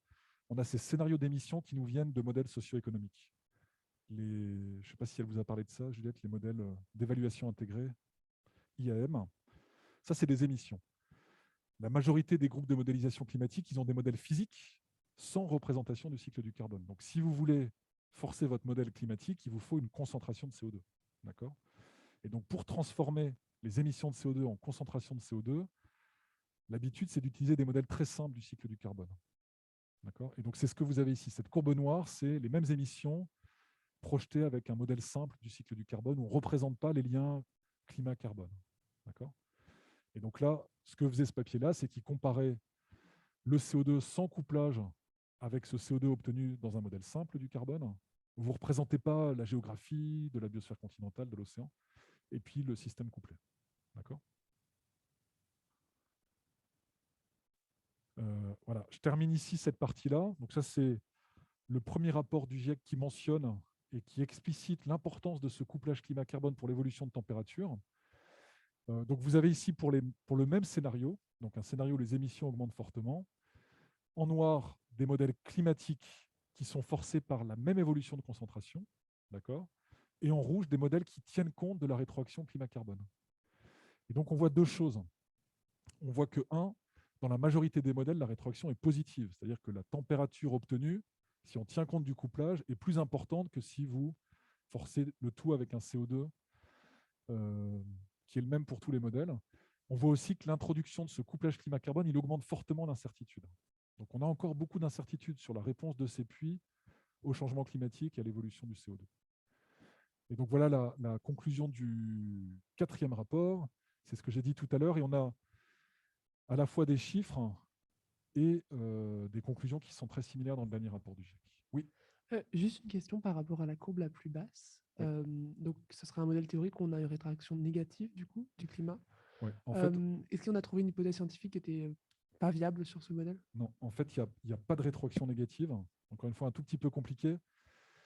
Le modèle simple climat-carbone, qui à cette époque-là était utilisé pour traduire les émissions en une courbe de concentration unique qui ensuite est utilisée dans les modèles climatiques physiques, d'accord ? Ce modèle simple, il tient compte d'une partie de la rétroaction climat-carbone, de façon très simpliste. Okay ? Et donc, dans toutes les courbes noires, c'était une présentation sans doute trop rapide de ma part, mais dans toutes les courbes noires, il y a une petite rétroaction climat-carbone. D'accord ? Et donc ça veut simplement dire que dans la courbe rouge, qui est en dessous, la rétroaction climat-carbone est moins forte, sans doute très faible, par rapport à ce CO2 moyen calculé à partir de ce modèle de carbone très simple. D'accord ? Très bien. Si j'ai encore 5 minutes, ouais, je vous parle un tout petit peu de méthode de géo-ingénierie. Donc là, on est dans un domaine mouvant. Vous avez sans doute entendu parler de méthodes, de techniques qui permettraient de capter une partie du CO2 dans l'atmosphère. Je vais juste vous raconter une histoire d'une méthode qui vise à amplifier le puits de carbone dans l'océan, et pour vous montrer comment les scientifiques, on peut contribuer au débat et on peut aider à mieux estimer l'efficacité et les problèmes liés à certaines de ces méthodes. D'accord ? Il y en a d'autres des méthodes, et je ne vais pas toutes vous les détailler, mais je vais vous parler de la fertilisation par le fer. On a parlé de fertilisation déjà, mais là, on va parler de la fertilisation océanique. Donc, très rapidement, voilà une définition de la géo-ingénierie, telle que rappelée dans le précédent rapport du GIEC en 2014. Donc, on parle de méthodes ici qui visent à modifier de façon artificielle, c'est ce qu'on fait déjà d'ailleurs, mais à modifier de façon artificielle le climat pour diminuer, réduire les impacts du changement climatique. Et donc, vous devez connaître aussi les 2 grands types de méthodes de géo-ingénierie que je détaille très rapidement ici pour vous donner le cadre. Le premier grand type de méthode, il vise à affecter directement le bilan radiatif de la planète. Vous savez, c'est quand on envoie ou qu'on projette des particules dans la stratosphère, dans la haute atmosphère, qui vont augmenter l'albédo de la Terre pour réduire la part du rayonnement solaire qui réchauffe la Terre.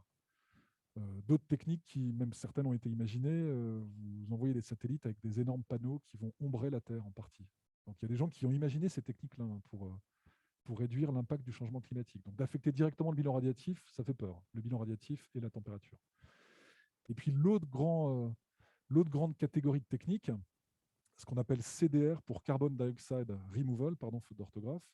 Et donc là, l'idée, c'est d'absorber du CO2 qui est déjà dans l'atmosphère, alors ou en fabriquant des puits artificiels, technologiques si vous voulez, ou alors en amplifiant l'efficacité de puits naturels qui existent déjà aujourd'hui.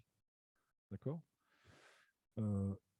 Et donc moi, je vais vous parler de techniques de CDR et qui sont liées à l'océan. Donc vous retrouverez ici quelques-unes de ces techniques telles qu'envisagées il y a déjà longtemps. Ça, c'est un papier de 2001 avec les principales techniques qui sont déjà étudiées aujourd'hui. Donc des techniques dites SRM, Solar Radiation Management.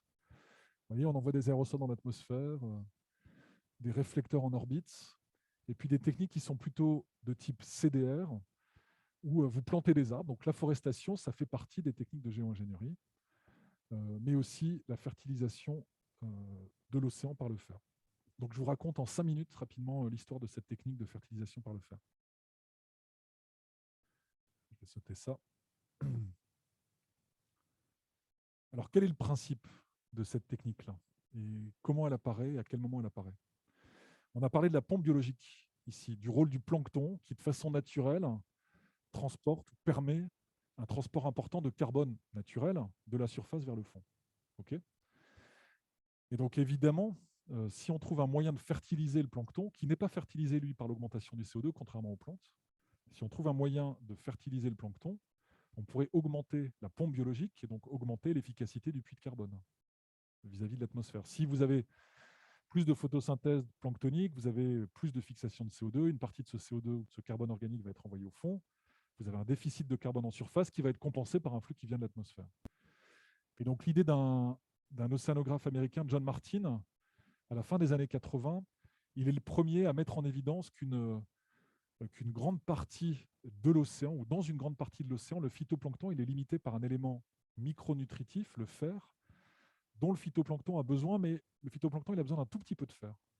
Et donc ça ne demande pas des quantités absolument astronomiques de nutriments qu'il faudrait ajouter à l'océan pour fertiliser le phytoplancton. Et donc ce que dit Martin en 88, je crois, il dit « Donnez-moi un réservoir de fer, et puis moi je vous donne un âge de glace. Je vais refroidir le climat comme ça. » Alors c'est évidemment une plaisanterie, mais c'est ça qui a lancé toute cette thématique de fertilisation par le fer qui est encore discutée aujourd'hui. Donc je vais vous montrer un peu où on en était à l'époque et où on en est aujourd'hui. Voilà, ça c'est pour vous démontrer l'importance du fer. Vous avez ici deux cartes. Ça, c'est la chlorophylle en surface. Donc, c'est une sorte de proxy d'indice de la biomasse du phytoplancton. Donc, on voit où est-ce qu'on trouve du phytoplancton aujourd'hui dans l'océan. Et ici, vous avez une carte en surface de l'abondance de nitrate, qui est un des principaux éléments nutritifs qui limite le phytoplancton. Et donc, avant Martin, avant les années 80, on savait depuis longtemps que dans certaines régions de l'océan, on avait beaucoup de nitrates, dans l'océan austral, dans le Pacifique équatorial et puis dans le Pacifique Nord, on avait beaucoup de nitrates, mais très peu de chlorophylle, donc très peu de plancton. Et c'est Martin et d'autres qui ont démontré que c'était la limitation par le fer qui expliquait ce paradoxe, beaucoup de nitrates, mais peu de plancton. D'accord ? D'où la proposition d'ajouter du fer dans ces zones-là pour fertiliser le plancton et conduire l'océan à absorber plus de carbone. Et donc certains scientifiques sont partis pour tester cette fertilisation artificielle. Donc ça, c'est la série de campagnes qui ont été menées dans les années 90 et au début des années 2000, de campagnes océanographiques où les scientifiques, certains, sont partis sur un bateau océanographique, ont déposé de l'ordre d'une tonne, quelques tonnes de fer sous forme de sulfate de fer dans l'eau de mer, et ils ont observé ce qui se passait. D'accord ? Et donc, certaines de ces expériences sont célèbres, l'expérience Soirée en particulier ici dans l'océan austral. Le résultat, c'est même une couverture de la revue Nature. Vous avez ici, ça c'est une image satellite de la couleur de l'eau, prise près de 40 jours après l'ajout de fer. Et ce que vous voyez ici, c'est en fait un océan très peu riche avec très peu de chlorophylle, et puis un patch fertilisé ici où vous avez une biomasse phytoplanctonique qui a fortement augmenté suite à l'ajout de fer. Donc ce que démontrent les scientifiques à cette époque-là, ça c'est fin des années 90, début des années 2000, c'est que dans certaines zones, si on ajoute du fer, on a effectivement plus de production biologique et plus de chlorophylle. D'accord ? Donc ça, on voit même la trace depuis l'espace de cette fertilisation par le fer. Et donc ce qu'ont montré aussi ces scientifiques-là, avec le bateau sur place, c'est la mesure de la pression partielle de CO2 dans l'eau de mer, et ils montrent effectivement que dans la zone fertilisée ici, on a une P de CO2 qui est nettement plus faible que dans la zone qui est dite hors du patch fertilisé. Donc en tout cas, sur des échelles de temps courtes, sur des échelles d'espace limitées, a été prouvée la possibilité de fertiliser l'océan par du fer. Et donc, suite à ces expériences, suite à ces résultats ici, vous avez eu plein de startups, de compagnies qui se sont développées, qui ont eu l'idée, on va vendre du quota carbone en fertilisant l'océan par le fer. Donc, beaucoup de discussions là-dessus.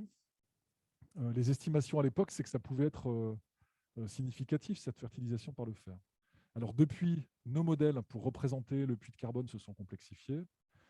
Et on a pu montrer, alors plusieurs équipes dans le monde ont pu montrer que non seulement cette technique, elle était en fait assez peu efficace, que si on fertilisait l'ensemble de l'océan avec du fer, donc c'est complètement irréaliste évidemment, on pourrait au maximum obtenir une réduction du CO2 de l'atmosphère de l'ordre de 30 ppm. Ça, c'est en fertilisant tout le temps pendant 100 ans. D'accord ? Vous avez vu que ça a déjà augmenté de 280 à 415. Donc, est-ce que vraiment on a envie de modifier le système pour un gain qui semble faible, voire très faible ? Oui. est-ce qu'on prend en compte le CO2 qu'on va dégager pour produire le fer qu'on va mettre justement dans l'océan? Ici, pas du tout. C'est juste Ok. l'effet max de la technique. Les premiers papiers qui dataient des années 90, ils proposaient des chiffres plus élevés que ça, de l'ordre de 100, 120, 130 ppm, en tenant compte. En fait, ce qui se passe ici, c'est que vous ajoutez du fer, mais très rapidement, vous allez devenir limité par les autres éléments nutritifs, nitrates et phosphates, et donc l'efficacité est faible. Et une grande partie de la matière organique, en fait, elle est exportée, elle remonte en surface, elle est reminéralisée, et le CO2 repart dans l'atmosphère. Et ce qui a été montré, non seulement c'est peu efficace, ce n'est pas permanent, c'est-à-dire si vous arrêtez de le faire, une grande partie du CO2 fixé dans l'océan repart dans l'atmosphère. C'est-à-dire si on commence à le faire, il faut continuer à le faire. Et puis en plus, ce qui a été montré, c'est que ça avait des effets collatéraux importants sur la production de biomasse dans l'océan. C'est-à-dire qu'on le voit très bien sur cette carte, j'ajoute du fer dans l'océan austral, donc j'augmente la production phytoplanctonique et peut-être la biomasse. Mais par contre, comme dans cette zone-là, je consomme les autres éléments nutritifs, nitrates, phosphates, etc., j'en aurai moins dans les zones tropicales et peut-être que je vais baisser la production et la biomasse de poissons que les Péruviens ou les Chiliens pourraient pêcher. Et donc des effets collatéraux à distance qui pourraient être importants. Bon. Ces résultats ont permis en fait, de conclure que c'était sans doute ni efficace et dangereux, et donc c'est une technique qui a été mise de côté. Il y a d'autres techniques qui sont discutées aujourd'hui, des techniques en lien avec la chimie de l'océan. On parle d'alcalinisation de l'océan, on pourra revenir si vous avez des questions là-dessus, d'autres techniques biologiques dans l'océan, et puis des techniques sur les continents aussi, en lien avec de la reforestation et l'utilisation du carbone pour produire de l'électricité. Voilà, mais je vais conclure pour qu'on puisse discuter un peu et que vous puissiez poser vos questions. Je vais sauter ça rapidement.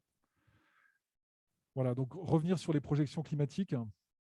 Voyez, enfin, j'espère vous avoir démontré que pour projeter l'évolution du climat, on a besoin de projeter l'évolution des puits de carbone. C'est essentiel. Tous les modèles qui sont développés jusqu'à aujourd'hui, ils projettent une rétroaction positive entre climat et cycle du carbone, mais l'incertitude est très grande quand on compare les modèles. Et elle est grande d'autant plus qu'il y a beaucoup de processus qui sont mal ou pas représentés. D'accord ? Mais malgré ces incertitudes, malgré toutes les non-linéarités, les rétroactions dont on a parlé dans le système, une des figures les plus importantes quand on parle de limitation du changement climatique, c'est celle-là. Hein. Ça, c'est la figure qui est dans le précédent rapport du GIEC, ou dans le rapport spécial du GIEC, mais vous avez à peu près la même dans le dernier rapport. C'est une figure importante parce qu'elle parle sans doute aux politiques et elle dit plein de choses. C'est la relation entre les émissions cumulées de CO2 anthropique, donc on va retrouver les chiffres dont on a parlé, sur l'axe des X et le réchauffement. D'accord ? Et donc, malgré l'ensemble des non-linéarités dans le système, vous pouvez être surpris de voir qu'on a une relation quasi linéaire. Ça veut dire que quel que soit le scénario ici, on va jusqu'à 1000 ppm, on s'arrête à 500 ppm, on a une relation quasi linéaire entre les émissions cumulées de carbone anthropique et le réchauffement. D'accord ? Donc aujourd'hui, ça c'était dans les années 2000, on était à un peu moins de 2000 gigatonnes de CO2. Aujourd'hui, on est quasiment, je sais pas, peut-être plutôt autour de 2500 gigatonnes de CO2, donc ça doit faire 550 gigatonnes de carbone. Et cette relation, ici, entre les émissions cumulées et le réchauffement de température, elle nous permet deux choses importantes à mon avis. Elle nous permet non seulement de traduire un objectif de température en un objectif d'émissions cumulées. Et donc, ça nous permet de calculer ce qu'on appelle le budget carbone restant. Si je veux limiter la température à 2 degrés, j'ai le droit d'émettre 900 gigatonnes de carbone. On a déjà émis 600 peut-être gigatonnes de carbone, donc il me reste un tiers de mon budget carbone. Et donc, si on réfléchit à ce que ça veut dire aussi que si on veut limiter le réchauffement ou stabiliser la température, il faut qu'on arrête d'émettre du carbone. D'où l'existence de cet objectif net zéro. Pour stabiliser le CO2, il ne suffit pas de baisser les émissions d'un facteur 2, il faut que les émissions, de façon nette, atteignent zéro. Pourquoi ? Parce que les puits de carbone dont on parlait, si on stabilise le CO2, ces puits vont diminuer, ils vont aller jusqu'à zéro. Et donc, il faut aussi que nos émissions diminuent et qu'elles aillent jusqu'à zéro. D'où les objectifs de neutralité carbone en 2050, 60 ou 70 en fonction des différents pays du monde, tels que annoncés à la dernière COP 26. Voilà. Et donc, je termine peut-être en vous laissant sur ces scénarios pour vous montrer effectivement que si on veut, avec une probabilité importante, rester sous les 2 degrés, vous voyez qu'on a besoin de réduire nos émissions et d'atteindre des émissions nettes négatives, donc même en dessous de zéro, avant la fin du siècle. C'est ça le défi qu'on a devant nous. Voilà, je m'arrête ici.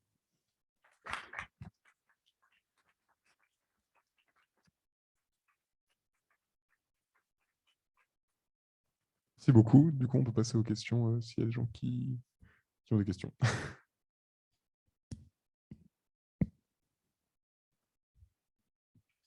Moi, c'est par rapport à ce que vous avez dit au tout début sur le fait que les estimations de CO2 par pays, elles étaient faites en fonction de la consommation de fossiles plus ou moins de chaque pays, si j'ai bien compris.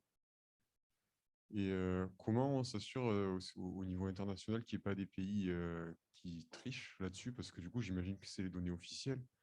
Et donc, notamment, je suppose, dans les pays pas démocratiques et pas très transparents, comment on peut s'assurer qu'ils ne font pas les bons élèves du climat alors qu'en fait, pas du tout.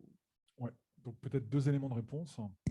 Dans l'accord de Paris et dans les discussions qui ont suivi pendant les COP qui se sont succédés, il y a toute une partie des discussions qui visent justement à mettre en place un processus pour faire part des émissions par pays.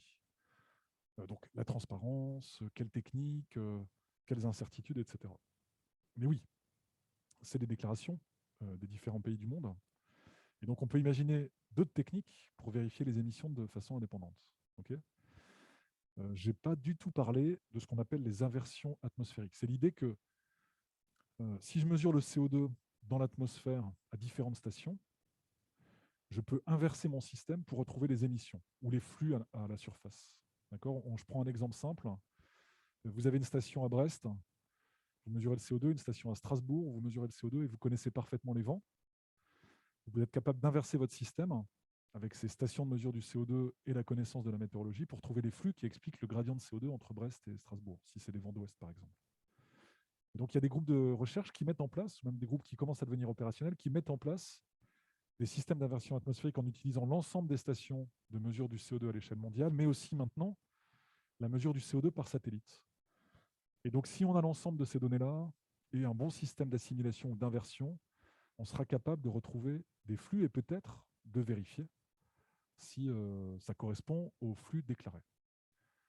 Donc il y a même un projet européen, un projet scientifique européen qui s'appelle Verify, et l'idée c'est d'essayer de mettre en place ce type de système. Il y a une question Internet.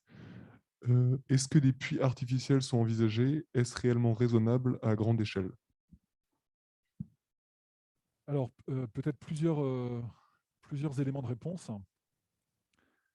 Ce que vous avez ici, là, c'est des scénarios d'émissions qui nous sont proposés par les modèles socio-économiques ou les modèles d'évaluation intégrée dont vous avez parlé la dernière fois. Et donc, vous voyez que dans le scénario violet ici, c'est un scénario où on nous propose des émissions négatives à la fin du siècle. Donc, on a besoin de ces techniques où on absorbe du CO2 qui est déjà dans l'atmosphère. C'est ça, les émissions négatives. Alors, dans ces modèles très simples, la seule technique peut-être mature aujourd'hui qui est utilisée ici, c'est des techniques où on fait de la bioénergie avec de la capture et du stockage de carbone. Donc, vous plantez je sais pas, de l'eucalyptus ou d'autres types du maïs, je ne sais pas. Vous récupérez la biomasse, donc le CO2 vient de l'atmosphère, vous récupérez la biomasse et dans une centrale, vous fabriquez de l'électricité, vous captez le CO2 en sortie de centrale. Ça, semble-t-il, on sait faire. Et ce CO2 que vous captez en sortie de centrale, vous l'injectez dans des réservoirs géologiques. Donc là, vous avez une technique pour absorber du carbone qui est déjà dans l'atmosphère, en utilisant la biologie finalement, des plantes continentales. Alors, les prototypes existent. Il y a un certain nombre de pays qui commencent à développer ces idées-là. La question de l'upscaling, du déploiement à grande échelle de ces techniques-là, ça pose évidemment question. Et donc, vous avez aussi beaucoup d'autres projets sur d'autres techniques de capture de CO2, donc des techniques avec des captures chimiques compliquées parce que le CO2 est très peu abondant dans l'atmosphère, des techniques d'alcalinisation de l'océan dont j'ai parlé, des techniques de reforestation, etc. etc. Donc, ces techniques, elles sont de plus en plus au centre du jeu, avec beaucoup de scepticisme, à raison sans doute. Mais vous voyez que si on veut atteindre les objectifs de l'accord de Paris, on aura besoin d'émissions négatives en fin de 21e siècle, ou dans la deuxième moitié du 21e siècle. Je crois qu'il n'y a pas d'opposition entre le fait que la priorité, c'est évidemment de faire baisser les émissions, donc on peut parler de sobriété, d'autres modes de développement, C'est ça qu'il faut faire le plus rapidement possible. Mais on a besoin de continuer à travailler sur ces technologies, en particulier pour les mettre en place au cours du XXIe siècle pour atteindre des émissions négatives. Pas un grand spécialiste de ces technos. Vous en aurez peut-être devant vous, j'espère. J'ai une question vis-à-vis de la circulation océanique. Vous parliez du fait que ça pourrait être très perturbé. Est-ce qu'on a des données sur des limites de température à ne pas atteindre pour avoir tel ou tel dérèglement, comme on pourrait avoir par exemple sur la hausse des océans, etc. Qu'est-ce qui nous attend? Ouais. Peut-être deux. Alors, il y a plein d'éléments possibles pour répondre à la question, mais peut-être le premier élément, c'est de discuter de cette circulation thermohaline dont vous avez peut-être parlé la dernière fois avec Juliette Mignot. Un des moteurs de la circulation thermohaline, c'est la formation d'eau profonde dans l'Atlantique Nord. Dans l'Atlantique Nord, et en particulier en mer du Labrador, en mer du Groenland et en mer d'Islande, à la fin de l'hiver, vous avez des eaux très froides et salées parce que vous avez une formation de banquise. Et donc ces eaux, elles sont très denses et elles plongent en profondeur. Et puis ensuite, elles circulent en profondeur vers 2000 mètres de fond, 2500 mètres de fond vers le sud. D'accord ? Et donc il y a de bonnes raisons théoriques de penser qu'avec le changement climatique, donc augmentation des températures en surface, augmentation de la fonte des glaces continentales qui apportent de l'eau douce et augmentation des précipitations à ces latitudes-là, il y a de bonnes raisons de penser que les eaux de surface seront moins denses, vont plonger moins facilement, et donc que cette circulation thermohaline va ralentir. D'accord ? On se pose beaucoup de questions sur l'évolution de cette circulation thermohaline, et en particulier sur l'existence de points de bascule. Le fait que, est-ce qu'on pourrait être dans un système où la circulation est très réduite, et que même si on renversait la température globale vers des températures plus froides, est-ce que cette circulation thermohaline redémarrerait? Il y a des modèles théoriques assez simples qui montrent qu'il pourrait y avoir des doubles stabilités avec les mêmes conditions pour avoir deux états de la circulation thermohaline. Et donc, est-ce qu'il y a ces points de bascule? Est-ce qu'on ne risque pas de basculer dans un état où la circulation thermohaline serait réduite? C'est une question compliquée parce qu'on n'a pas de série temporelle d'évolution de cette circulation suffisamment longue. C'est compliqué d'estimer, de mesurer la circulation océanique. On a des données depuis 2004 qui montrent de la variabilité, peut-être une légère décroissance. C'est beaucoup discuté dans la littérature scientifique. Il y a certains scientifiques qui ont reconstruit cette circulation sur les derniers 100 ans et qui disent que ça a déjà ralenti. Et ce qu'on sait, c'est que les modèles climatiques utilisés, tels que ceux que je vous ai présentés, ils projettent une baisse de cette circulation. Cette question de point de bascule est ouverte, en tout cas, sur l'évolution de la circulation thermohaline, mais c'est une des zones où on pourrait avoir ce type de phénomène, très non linéaire. Ouais. Et peut-être le deuxième point sur la circulation thermohaline, dans le récent rapport du GIEC, là, il y a des résultats intéressants sur le fait que l'océan devienne de plus en plus stratifié, de façon assez globale et assez générale. Donc là, on a plus de données, il faut des données de température et de salinité entre la surface et 200-300 mètres. Et donc, on voit effectivement sur les dernières décennies une augmentation de la stratification de l'océan, donc moins de mélange entre l'océan de surface et l'océan profond. Et ça va avoir des répercussions sur la capacité de l'océan à stocker du carbone, stocker de la chaleur, la remontée des nutriments, l'évolution de la biomasse marine, etc., etc. Donc, beaucoup de questions sur l'évolution de la circulation océanique.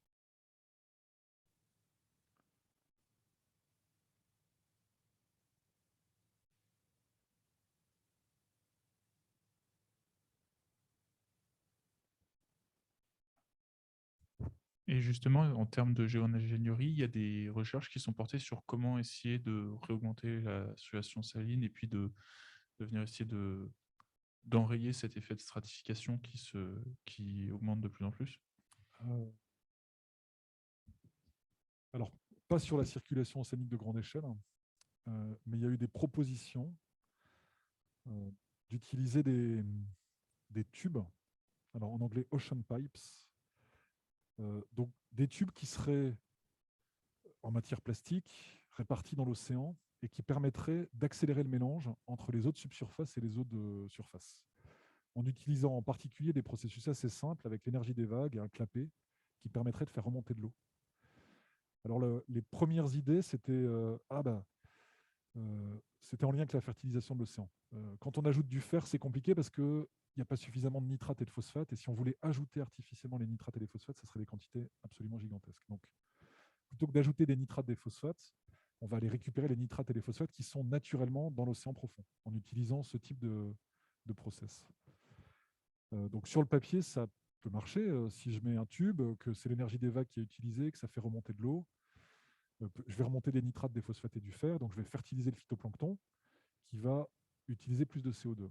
Le problème principal, c'est que quand vous remontez des nitrates et des phosphates, vous remontez aussi du carbone naturel. Et donc l'efficacité en termes de pompage de carbone, elle est sans doute nulle, voire même négative dans la plupart des régions du monde. Et c'est sans doute ultra local. Alors il y a des études de modélisation. Donc il y a eu quelques études de déploiement de ce type de mécanisme. Il y a des études de modélisation où les gens ont réparti des millions de ces tubes dans l'océan pour essayer de voir quel était l'effet à grande échelle. Et si on en met des millions, peut-être, ou des je ne sais pas combien, peut-être qu'on peut avoir un effet global. Alors maintenant, il y a toujours un intérêt pour ces techniques-là. Alors, il y a des gens qui ont imaginé que ça permettait de refroidir l'océan de surface. Et que, par exemple, une saison propice à la naissance de cyclones tropicaux, est-ce que d'ajouter ces tubes dans l'océan, est-ce qu'on pourrait efficacement refroidir la surface de l'eau? Il semble qu'il faut des quantités d'énergie telles que c'est illusoire. Il y a des gens qui continuent à travailler sur ces systèmes-là pour peut-être fertiliser, juste enrichir, imaginer plus de pêche, plus de biomasse. Donc oui, de mélanger l'océan de surface avec l'océan de subsurface, donc on parle de quelques centaines de mètres, ça a été envisagé.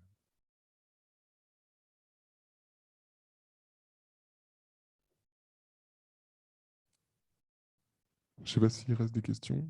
Attends.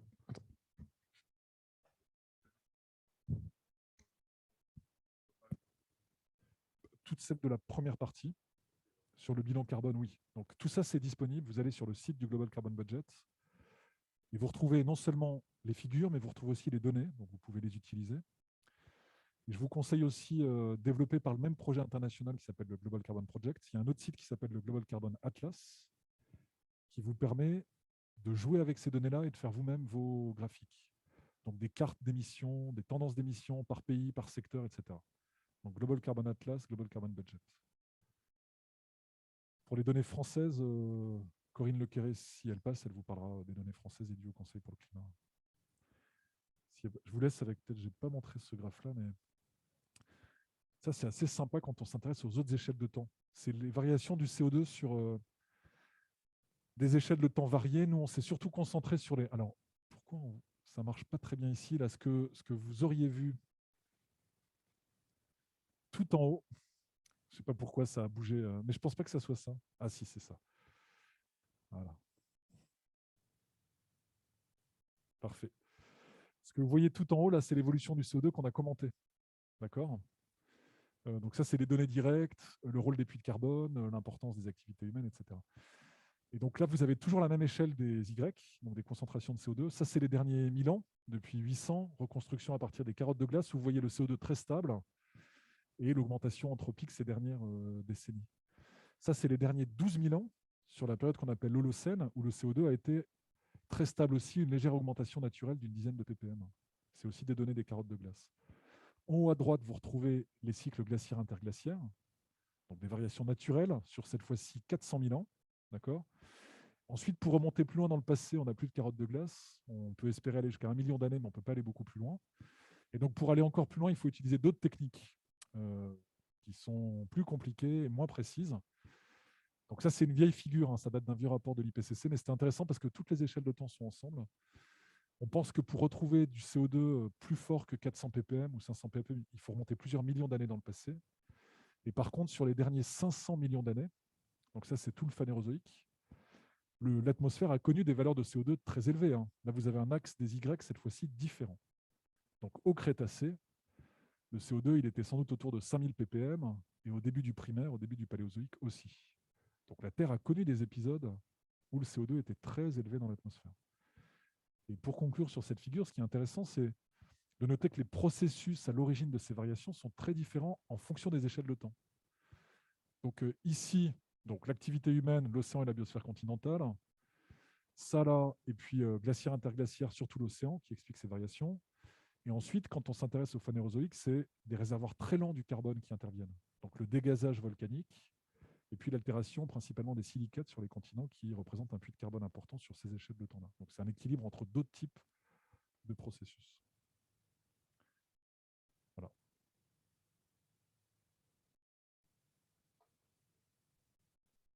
On s'arrête là. Merci beaucoup.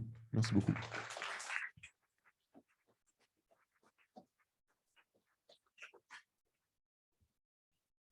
Du coup, petit rappel avant que tout le monde s'en aille. Prochaine conférence le 15 février. Voilà, donc on a dit atténuation, impact.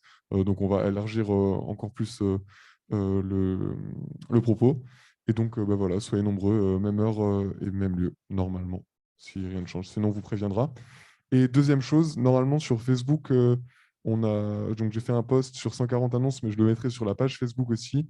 On a les liens des rediffusions de la première conférence et puis celle-ci qui sera aussi rediffusée. Donc elles ne sont pas en public sur YouTube, c'est un lien, elles sont en non répertorié. Du coup, vous pourrez les trouver là et puis on les fera passer sur nos canaux de diffusion pour lesquels qu'on utilise pour la promo des confs. Voilà, merci beaucoup, bonne soirée.